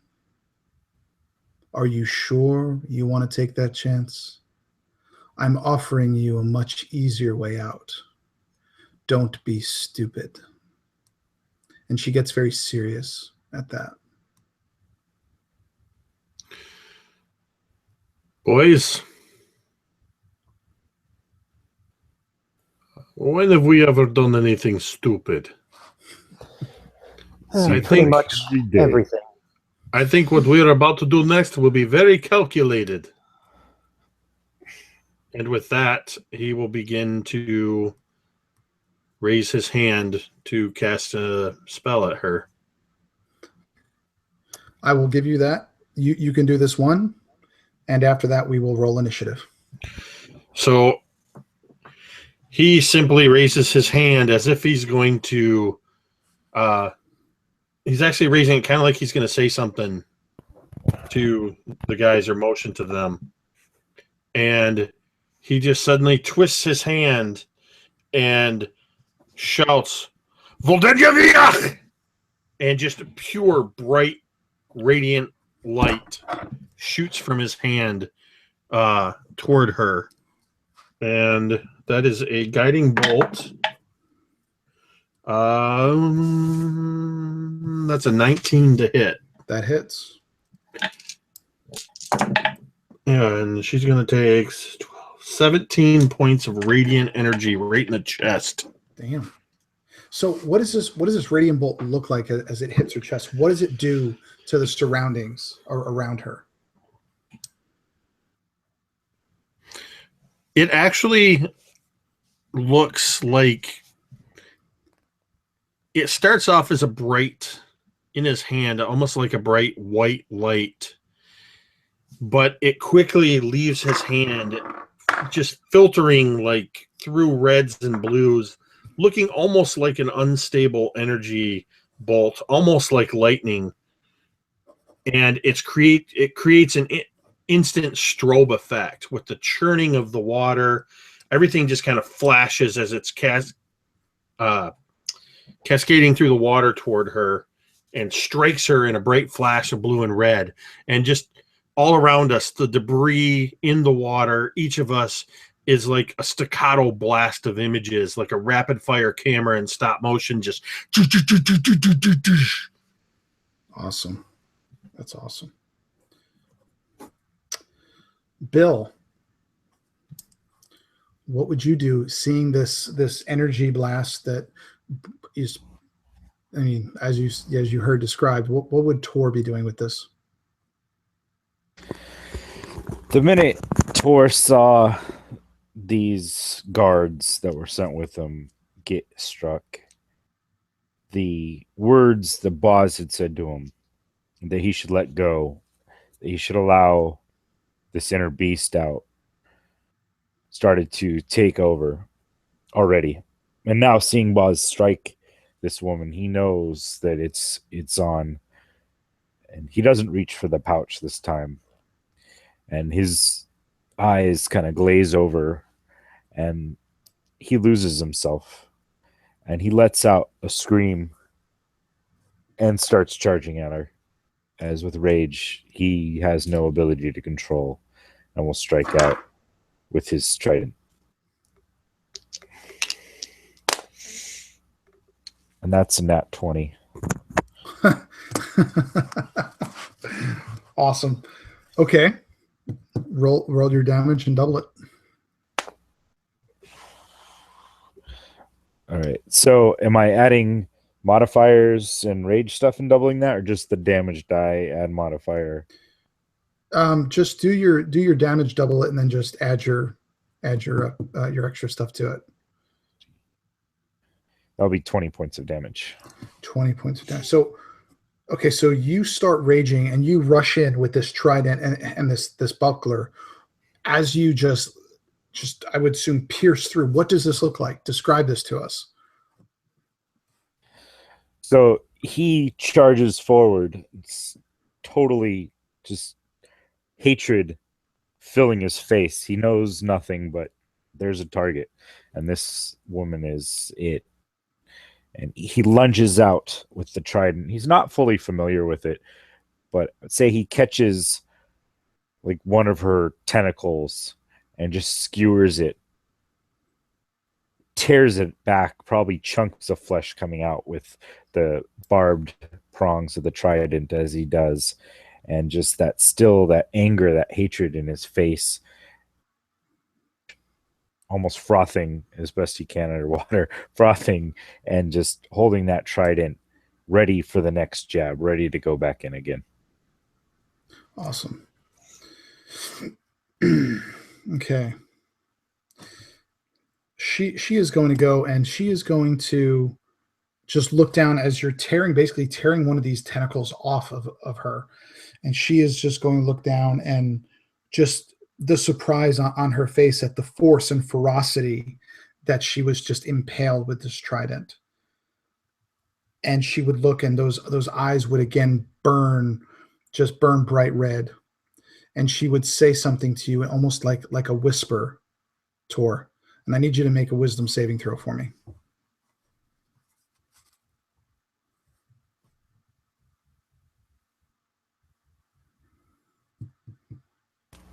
Okay, let's see. That would be a 10.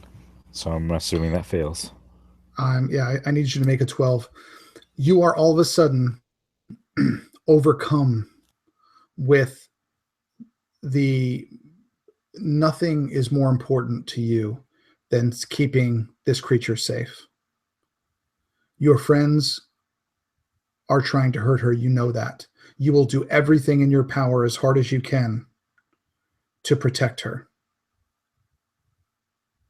Scott, it's your turn. Seeing Boz just light this creature up and Tor go ramming in and just totally demolish one of her tentacles. This whole time he has this new golden sword, and he's been tapping it, finding that sweet spot, finding the rhythm, finding the sound, the resonance of this metal. He has a good understanding of it now. He used it a little bit to give Boz his that bardic inspiration, but now he has it, and he's like, all right, it seems like it's time to make some music. And he's going to move off to the right a little bit, but he's like, as he's doing this, he's like, you'll soon understand that we are the Bane, and he claps the sword together and rakes it so it scratches across the seashells that make up this studded leather on his makeshift studded leather on him, and he's casting Bane on her. Okay. So she has to make a charisma saving throw, and it lasts for 1 minute. It's concentration, and whenever she makes an attack roll or a saving throw, if she fails it, she has to roll a d4 and subtract that off of whatever she does. Okay. She rolled a 5, so she failed. And then, by the gods, I so want a bardic inspiration, my last one, to Tor, but being on the other side now, he would have to use it against us. Does he make the saving throw before or after? He would act one more time before he would act against you one time before he made the save. So I'm going to hold on to my bonus action. Okay. For now. All right, Boz. You lit her up with a guiding bolt. Tor ripped off a tentacle and did 20 points of piercing damage. She is now baned, and Tor has turned and faced you and Razir with a look in his eyes like, you gonna die. What would you like to do? So, for the first time, Boz kind of realizes he's been approaching this fight, though they swam in here. He's been approaching this fight laterally, as he's approached every fight that he's ever fought in when he went out with the hunting parties in Uldane, fighting what came out of the Bleak. And it just suddenly dawns on him as he's starting to think more tactically that they're all in the water, which means he can swim up or down as well, giving him additional tactics. And as he's thinking this in these brief seconds, I'm going to start swimming upward and toward them, but also letting the current take me. So I'm going to be basically swimming at an angle to try to get an advantage above them, but also spiraling up because I'm letting the current in this area take me up. Staying within trying to get within 15 feet of her from above. And at that point, you'd see Boz, he's got this buckler strapped to his arm. And as he swims up there, he just kind of pulls it toward him a second, and he concentrates, and he just says, "Gavarata!" And just this tremendous wave, and even underwater, this as he unleashes a thunder wave toward them. What do they need to save on it? That is a dex save, I believe. And what's the DC? DC is 12. And she rolls a 7. So she fails it. Tor, do you want to roll?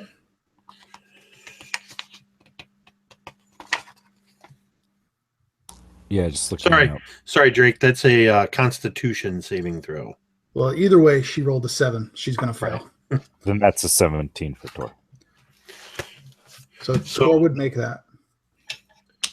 That means two things here. One, she's going to take. Well, actually, hold on, because Boz, he's just realizing how vicious this woman is, and thinking tactically how much more of an advantage she has as a creature of the sea.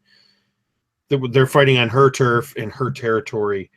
And he can, even down below here, he's feeling this as he unleashes this magical energy. He feels the force of the Bleak reaching like sunlight, reaching through the depths of the ocean and just kind of finding him there. And he channels that energy through this thunder wave. And the full force of the thunder wave is going to hit her as he channels this divine bleak power into this strike. And she's going to take the full 16 thunder damage and be pushed downward 10 feet through the water. And that means Tor, who is in the blast of that, will take 8 of that thunder damage. Okay. Now, as you do this, not only because you're shooting this thing down, if I would think that you would be pushed up as well, because we are talking about water. And as this thunder wave hits and she gets pushed, and you have channeled this bleak energy, and it has just consumed this cavern, and this wave ripples throughout the cavern, things start falling down from these upper kind of, crevices and steps, paintings, metal, statues, everything that has been collected begins to fall and start to crumble as you feel everything around you rumbling. And Boz, as you go higher, you notice a small cage, and one of probably the smallest merfolk person you've ever seen. Not that you've seen that many, but it's even smaller than the young woman earlier. Probably no more than 4 feet long total. The upper half only 1.5 feet or 2 feet. She looks like a small child. And she's looking right at you as you move up, as everything starts to tremble and everything starts falling. And she looks at you as if to say, please help me.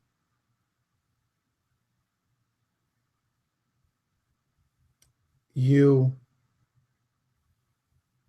see this creature get pushed back and almost slammed against the side of these walls. You see her slowly get up. I'm going to give you a chance to do one other action before she gets up. Boz, what would you like to do?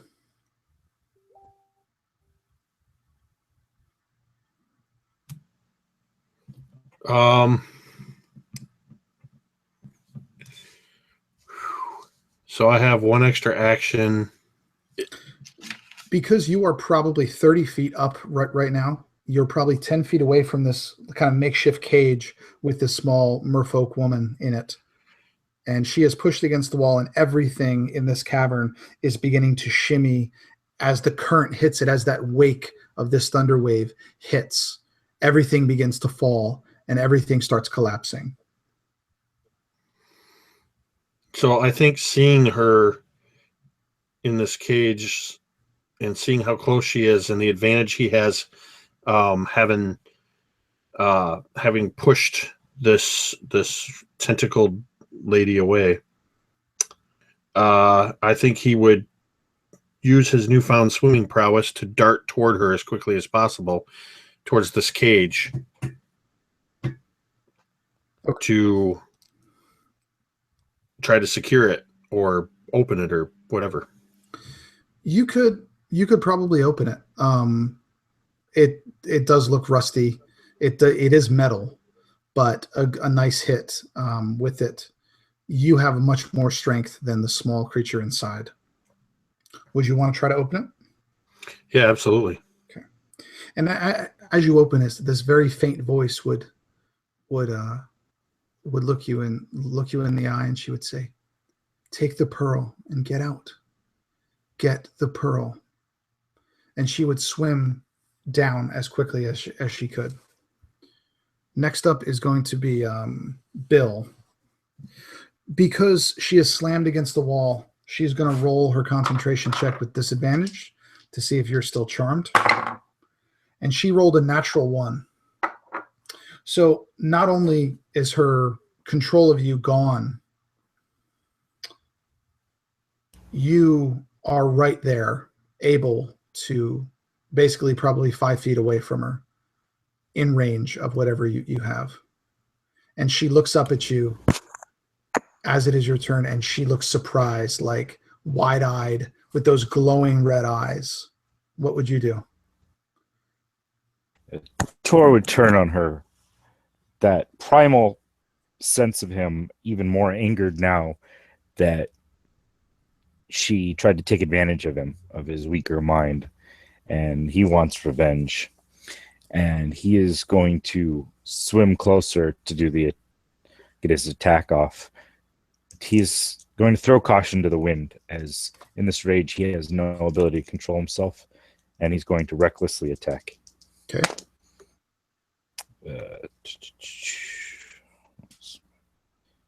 That would be a 16 to hit. That just hits. Whew. All right. Nice roll.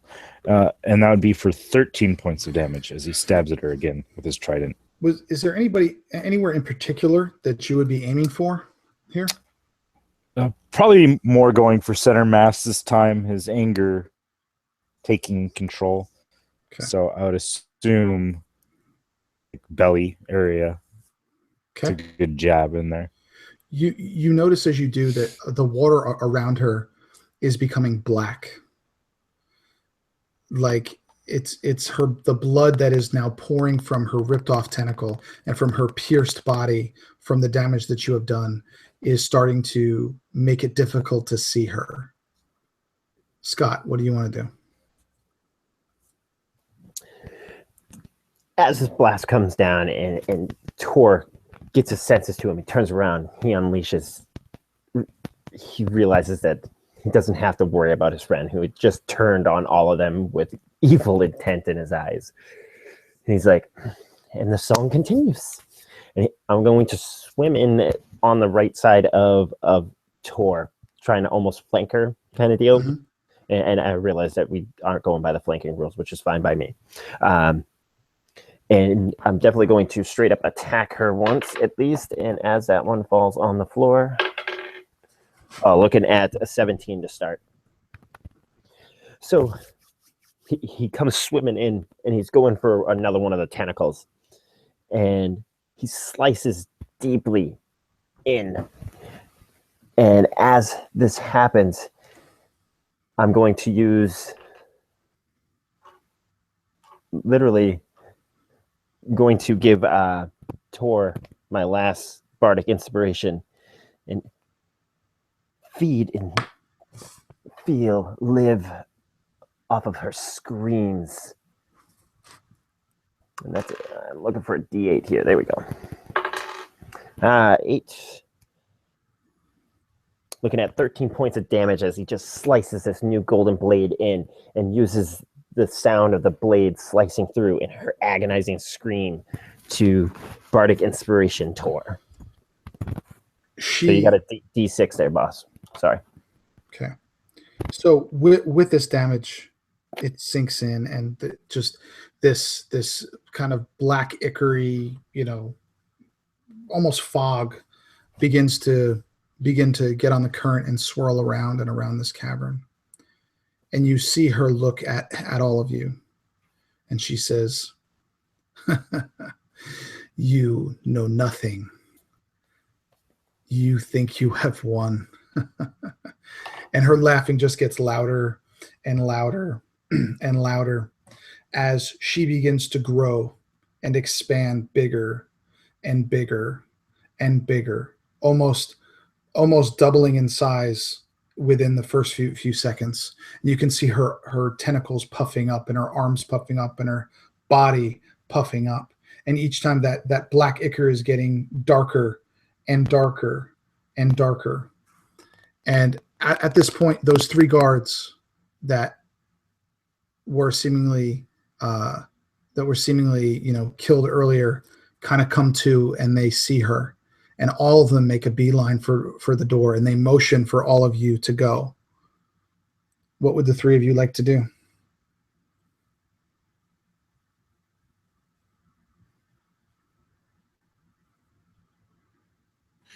Oz immediately just yells down below him to Razir and Tor, "Get the pearl!"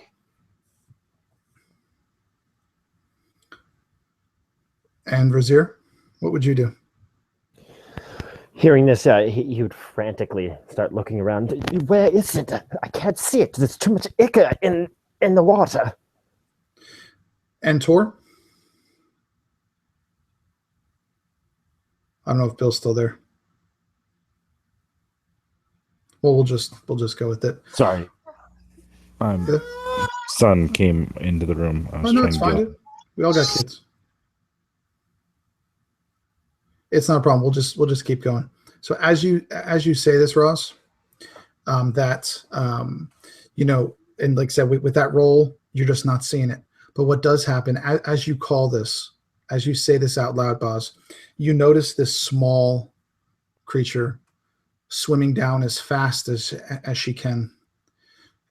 She picks up a small blade from some of the rubble that's now falling, and she goes into this cloud of this black ichor, and she slices, just with a quick swift slices, and quickly, in almost a puff of smoke, but there's no smoke because you're underwater, she appears from this black ichor heading towards the door, and you all notice in her hand is the severed hand of this creature holding that pearl, and she yells to all of you, "Get out now!"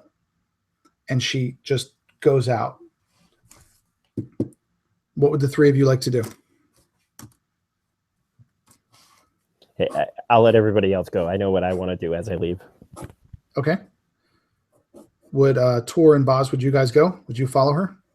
Tor would not immediately turn. He still doesn't even register what she said fully. Still in that daze and haze. So he's still seething and trying to slowly possibly calm down, but he might need some encouragement. Boz actually swims down to Tor. He starts to swim toward the door, looking back toward Razir and Tor.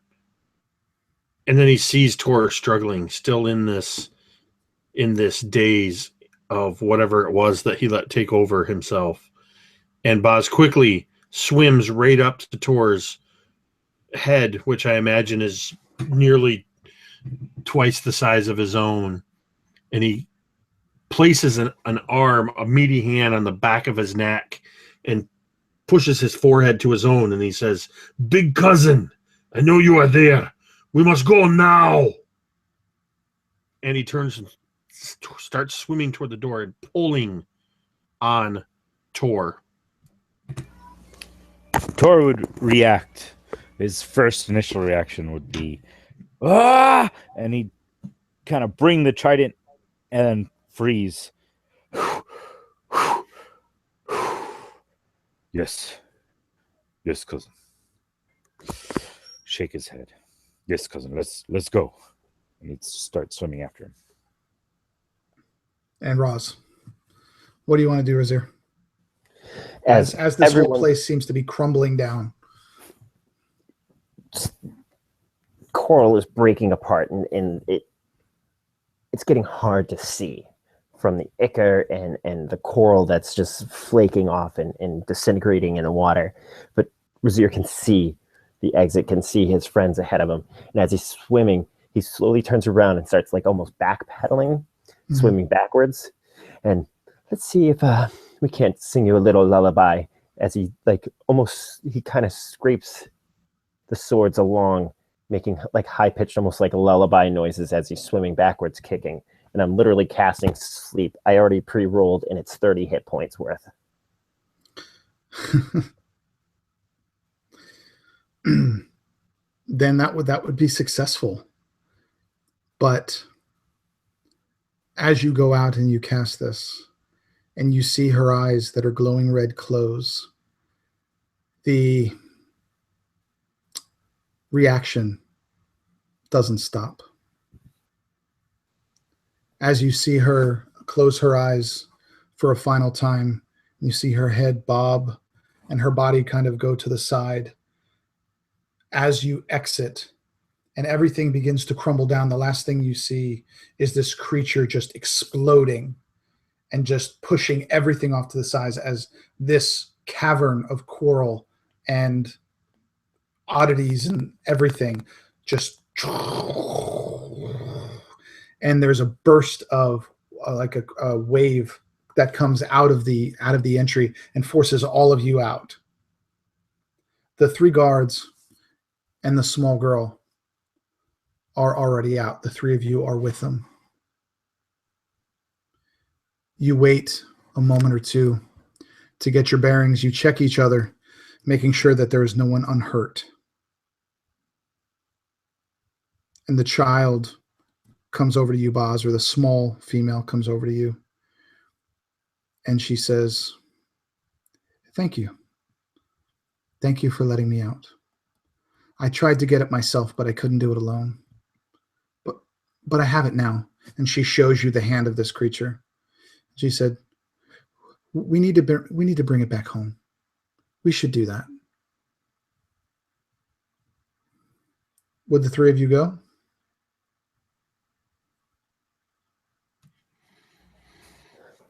Panting heavily, as you can pant in water. Yes, I do believe we do need to head back and bring that hand with you. I suggest destroying it, as much as I would not leave it behind. Who knows what could come of it. She just smiles and says, "Of course, let's go." Very well, let us go. And it looks like as you guys get back, word has already spread. It took you, 2 or 3 hours to get back. Word has already spread. People are all surrounding that large ship in the center of the coral reef. Minar is there. And the 4 of you go before him. He looks at all 3 of you and says, "I am aware of what happened, and I thank you. You are not what I thought you were." And he turns to this small woman, and he says, "And you thought you were brave. I told you you were being reckless. You're lucky to be alive." And with that, she hands him the hand holding the pearl. And she says, "Maybe, but I brought this. And as per our agreement, you send me back." And she looks at all of you and she says, "You send them back too."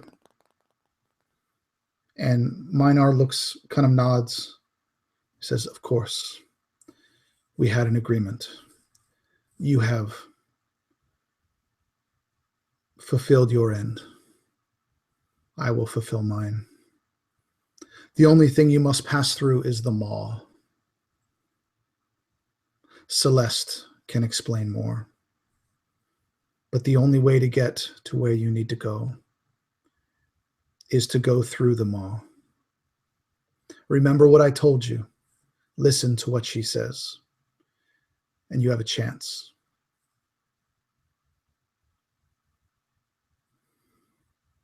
She looks and she says, "Isn't there another way?"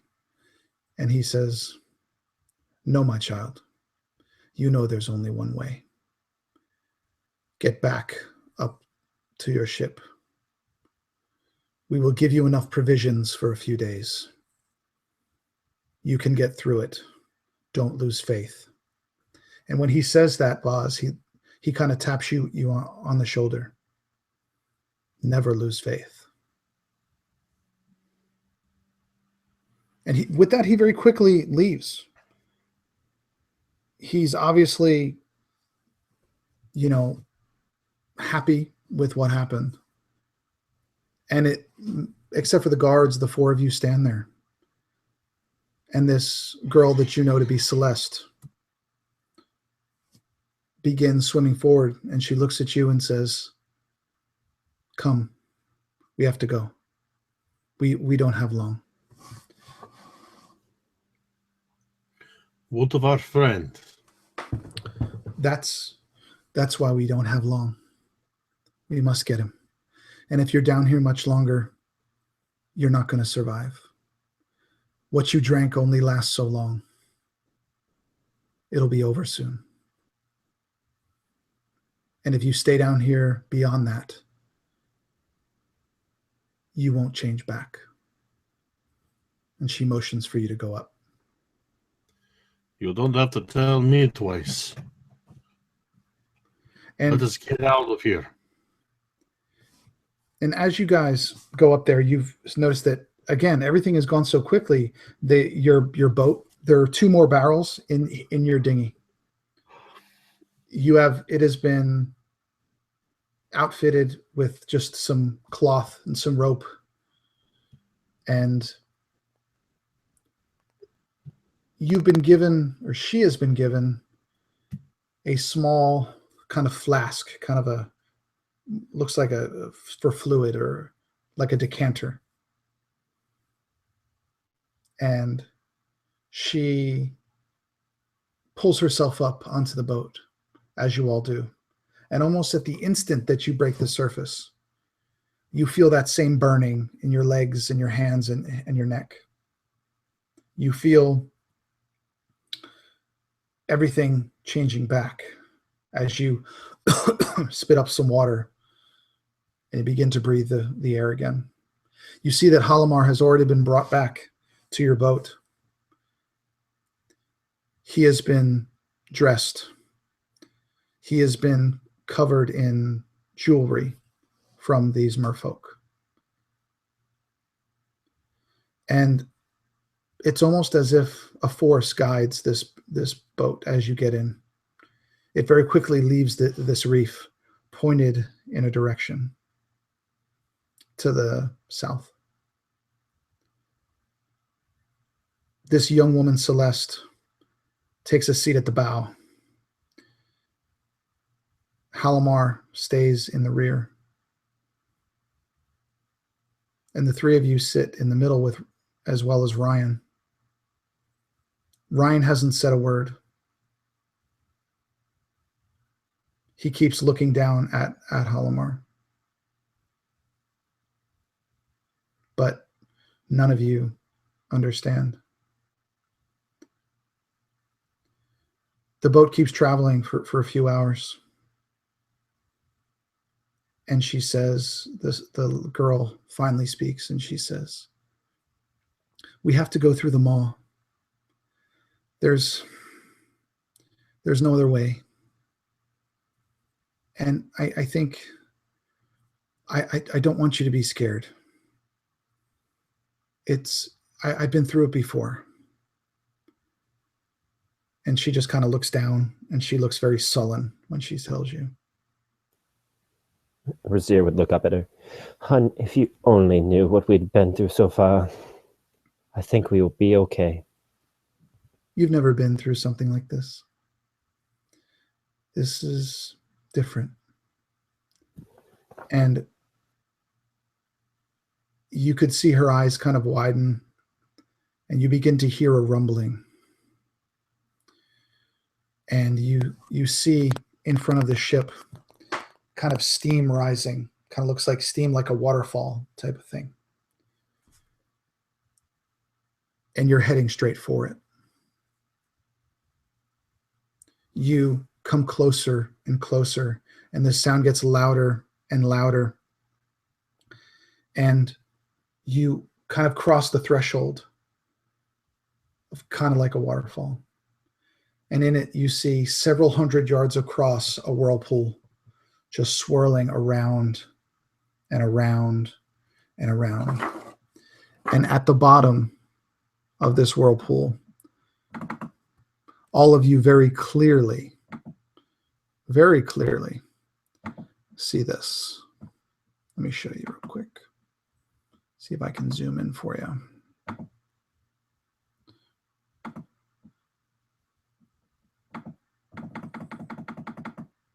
Do you all see that? Yeah, we unfortunately see that. I would like to reconsider my agreement to help you. Nope, I don't see. Nope. And when you see that, you can see these little, it kind of looks like teeth. They're moving. They're kind of oscillating back and forth. That this whirlpool that you are now in, and it's bringing you further and further down. You can feel the wind you can feel the moisture and the kind of the spray from this coming up as you get pulled further and further down. All right, little lady, remind me in the future never to make bets with you again. You totally win that one. She stands up.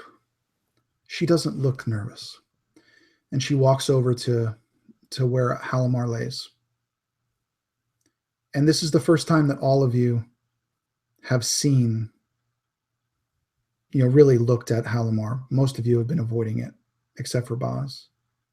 And you notice that mark that he had after the judgment is glowing. And this little woman goes next to him, and she takes her hand and she puts it on his arm, covering that symbol. And you see her kind of shake. Her eyes glaze over white. And you hear her start to speak, but it's not her voice. You hear the voice of Halimar. And he says, "My friends, what have you gotten yourselves into? I go to sleep for a little while, and this is where you end up? I suppose I shouldn't have expected any less," with a little chuckle.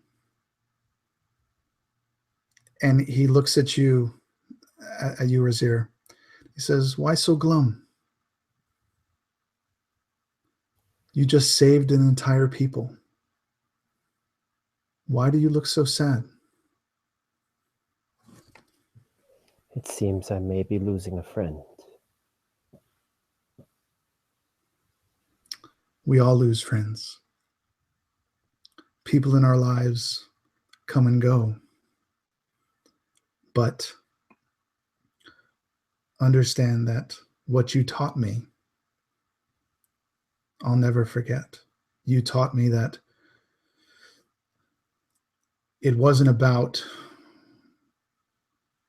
what I did. It wasn't about what I thought I knew, but what I am now. You took the time to teach me aboard that ship. I considered you a friend.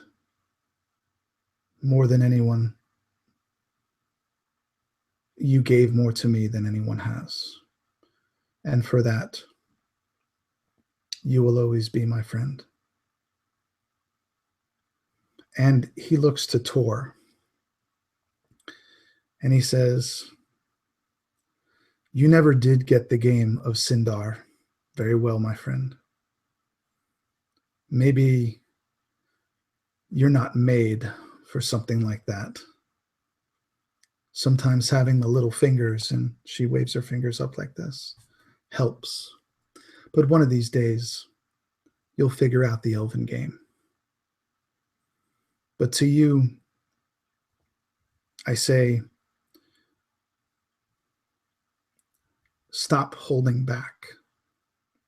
Stop not being yourself. Embrace who you are, as I have. It doesn't matter what you were. What matters is what you are now." You see, I never understood that. I was always so scared of what I did and tried to make up for it. Don't be afraid of what you did. It's in the past. Learn from it. Be better and embrace who you are. Take care of these guys. They're going to need you. So again, my friend, thank you. And he turns to Boz.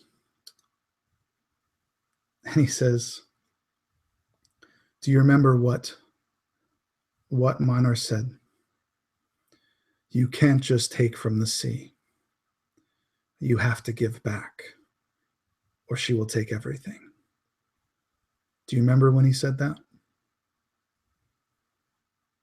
I do. With what we have here, something must be sacrificed. Something changed on that island. Something is different there. You have to let somebody know.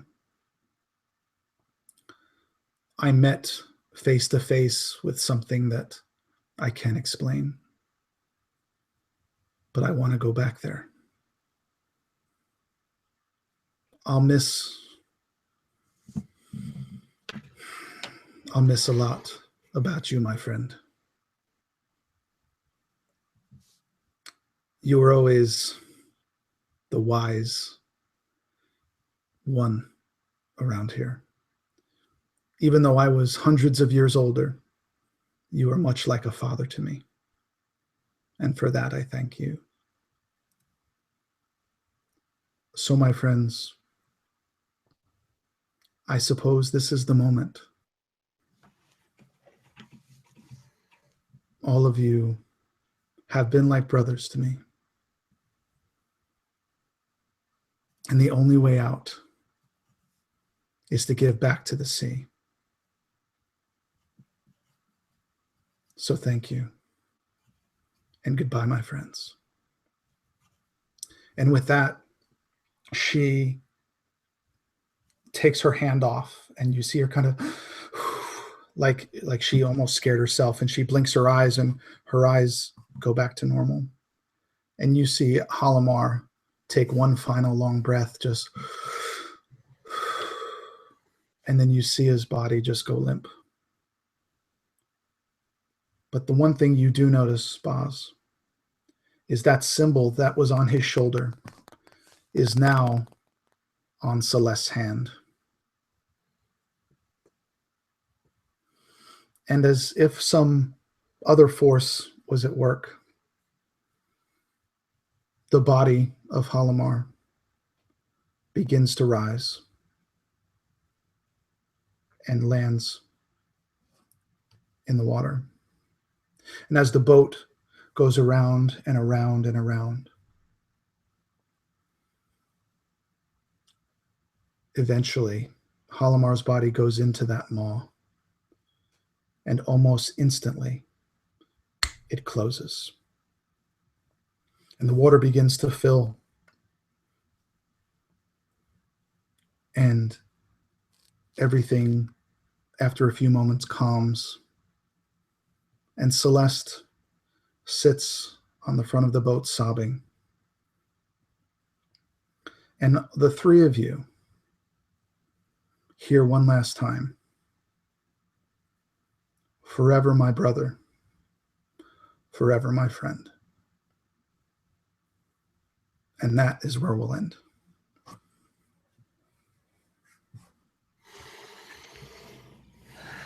Whew.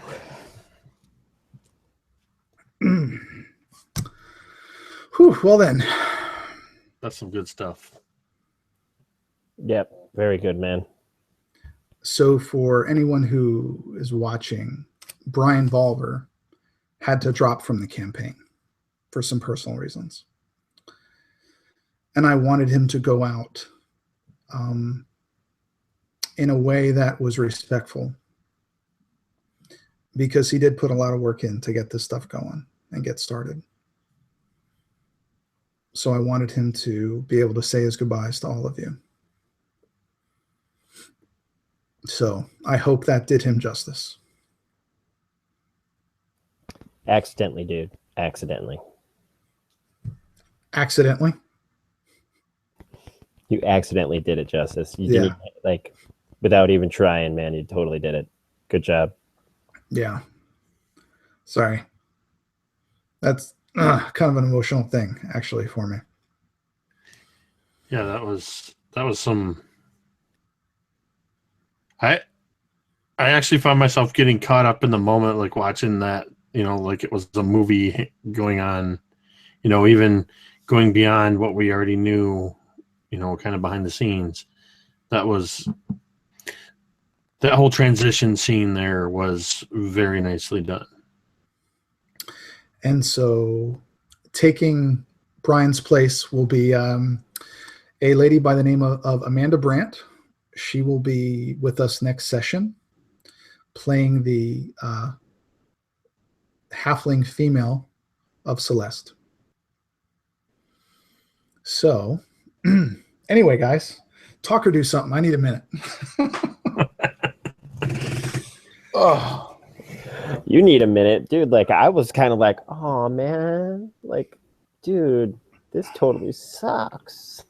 But it is what it is, you know. Like, definitely emotional. But you did a very good job. It was. Yeah. Bill, you haven't said anything. Yeah, no, I mean, as always at the end of your games, it's like, oh damn, like just very emotionally drained. Very awesome. Yeah, it sucks Brian had to step back, but from what I hear, we're going to gain a really good player or two, take his place. So looking forward to moving forward, and R.I.P. Halimar. Well, let's just say that should Brian ever want to come back, I've got ideas. So anyway, guys, just out of curiosity, I'm just curious if anybody said anything in the chat at the end there. Dude, they all were wondering, like, what's going on? Tyler's in there going, what's going on? What's wrong with Halimar? Yeah. Dude, and guys, the worst of it was for us, because we knew beforehand, like, we knew everything that was going on, so we knew that this was going to end up happening. And like, this whole time I'm like, he's gonna wait till the very end for this, and it's gonna suck even more, the bastard. Just draw it out, make it hurt. Yeah, make it hurt, Drake. That's the thing. I mean, you know, like you said, we knew it was coming, but we didn't know how you were going to do it. At the beginning of the game, I actually thought you were going to do it right off the bat, Right. and have us deal with it throughout the session. So, I mean, it still had the same effect, though, as a player, knowing, you know, as characters, we're trying to do what we need to do to get out of the predicament we're in and save our friend. But as characters, you know, we all knew that in the back of our mind, this is the end is coming. So, yeah. Anyway, all right, Jake. Yeah, you know me, I like to talk a lot. So at the end of that scene, I was pretty speechless. Well, and honestly, if we didn't start late, you know, I could have drawn that out a lot more, but I wanted to get to that point. I needed to get to that transition tonight. And so I kind of sped up okay, you're finished. Good. Have a good day. It didn't seem rushed at all, bro. Not at all. No. At least from my perspective, it didn't seem rushed at all. That was all fluid. Well, good. I'm glad you guys enjoyed yourselves. And again, another great session, guys. Scott, I'm glad that we got you a little bit more involved. You could do some stuff today. Tor, you finally rolled a 20. Thank God. Right? Finally hit something. Finally hit something, because for 2 sessions you haven't. And Jake, you know, you always do well, man. I think Amanda's going to bring a lot to it. We don't know the specifics about her character yet, just that she's going to be a halfling. So, you know, I definitely look forward to that. I know she's a great player. She's going to add a lot to it. If we can just keep Scott on the straight and narrow, we'll be okay. So probably in the next few weeks, guys, we will do another one. I'd really like to do another session before the holiday, or 2. It just depends on everybody's schedule, but we will work that out. So I guess we can kind of do our outros. If there's anything that you guys want to add or say, you know, now's the time. Why don't we start with Scott? Oh, as you heard, I'm Scott, playing Razier, and just really, really loving this whole campaign. It's really good. Not only the setting, but Drake, you're killing it and making us very invested. And we all do that in our own personal chat that we have for the group. Is we are very invested in these characters, and it's just a great game, great group of guys, and can't wait for Amanda to hop in. And, you know, I haven't played with her yet before, which almost brings us like to the ab-tab challenge that everybody has going. Play with some new people that you haven't, and totally looking forward to it. All right, Bill. Yeah, so I'm Bill, playing Tor. Loving this game, loving this group. Looking forward to the next game. Looking forward to getting to know Amanda. I've never interacted with her before. She jumped in our group on short notice the other day, so looking forward to that. Everyone, this is made possible thanks to the guys over at Absolute Tabletop, especially Tim and James. Thank you very much for them. And if you're not already over there, go check it out. The community's hopping with Drake's Ab-Tab challenge that he unknowingly started, which is awesome. So jump in there. I've put up an interest post. I know Drake, I think you did one, and Jake did one. So jump in some games, guys. Let's play together. Let's have some fun. Awesome. And finally, Jake. Yep, I'm Jake, also known as Mini Terrain Domain, playing Bojidor Bogdanovich, the Oldane Dwarf Cleric of the Bleak. This is an awesome campaign to be a part of. It's a privilege to get to play in the world of Dragongrin that Tim and James created, and that is starting to come to life through Absolute Tabletop, through Tim and James at Tabletop Terrors, and through people like Drake, who wanted to set up not just a one-shot, but an entire campaign in this world so that we could all explore it together. And as Bill said, if you want to get into a game like this, if you're wondering how can I be a part of a game, head over to the Absolute Tabletop official group, Facebook group. I'm just making sure that's the actual name of it. I always screw up the intricacies of that. Yeah, Absolute Tabletop official group on Facebook. Drake unwittingly set the field afire with this challenge. I kind of jumped on that right away within moments of him posting his video, and their games going up left and right. I've got a game. Bill's got a game. Drake's got a game. And at least, no joke, as of right now, there's probably at least a dozen other people that are running games, which means you're going to have, over the next month or two, you're going to see anywhere from 50 to 70 people and more playing in games, one-shots and trilogies. And that's how campaigns are born. That's how groups like this form, because of stuff like that. Yeah, just come over and be a part of this community of players, and that's what we are. It's a safe place to come, be yourself, and meet new friends. I was looking at my Facebook list recently, and in the last just over a year since joining this group, however long ago it was, a year and a half. It should be longer than that because the Ab-Tab just celebrated a year, like 18 months, whatever. I've made literally over 100 new friends. And I say that not lightly. Friends, people I talk to almost every day on chat, on Facebook, and run games with.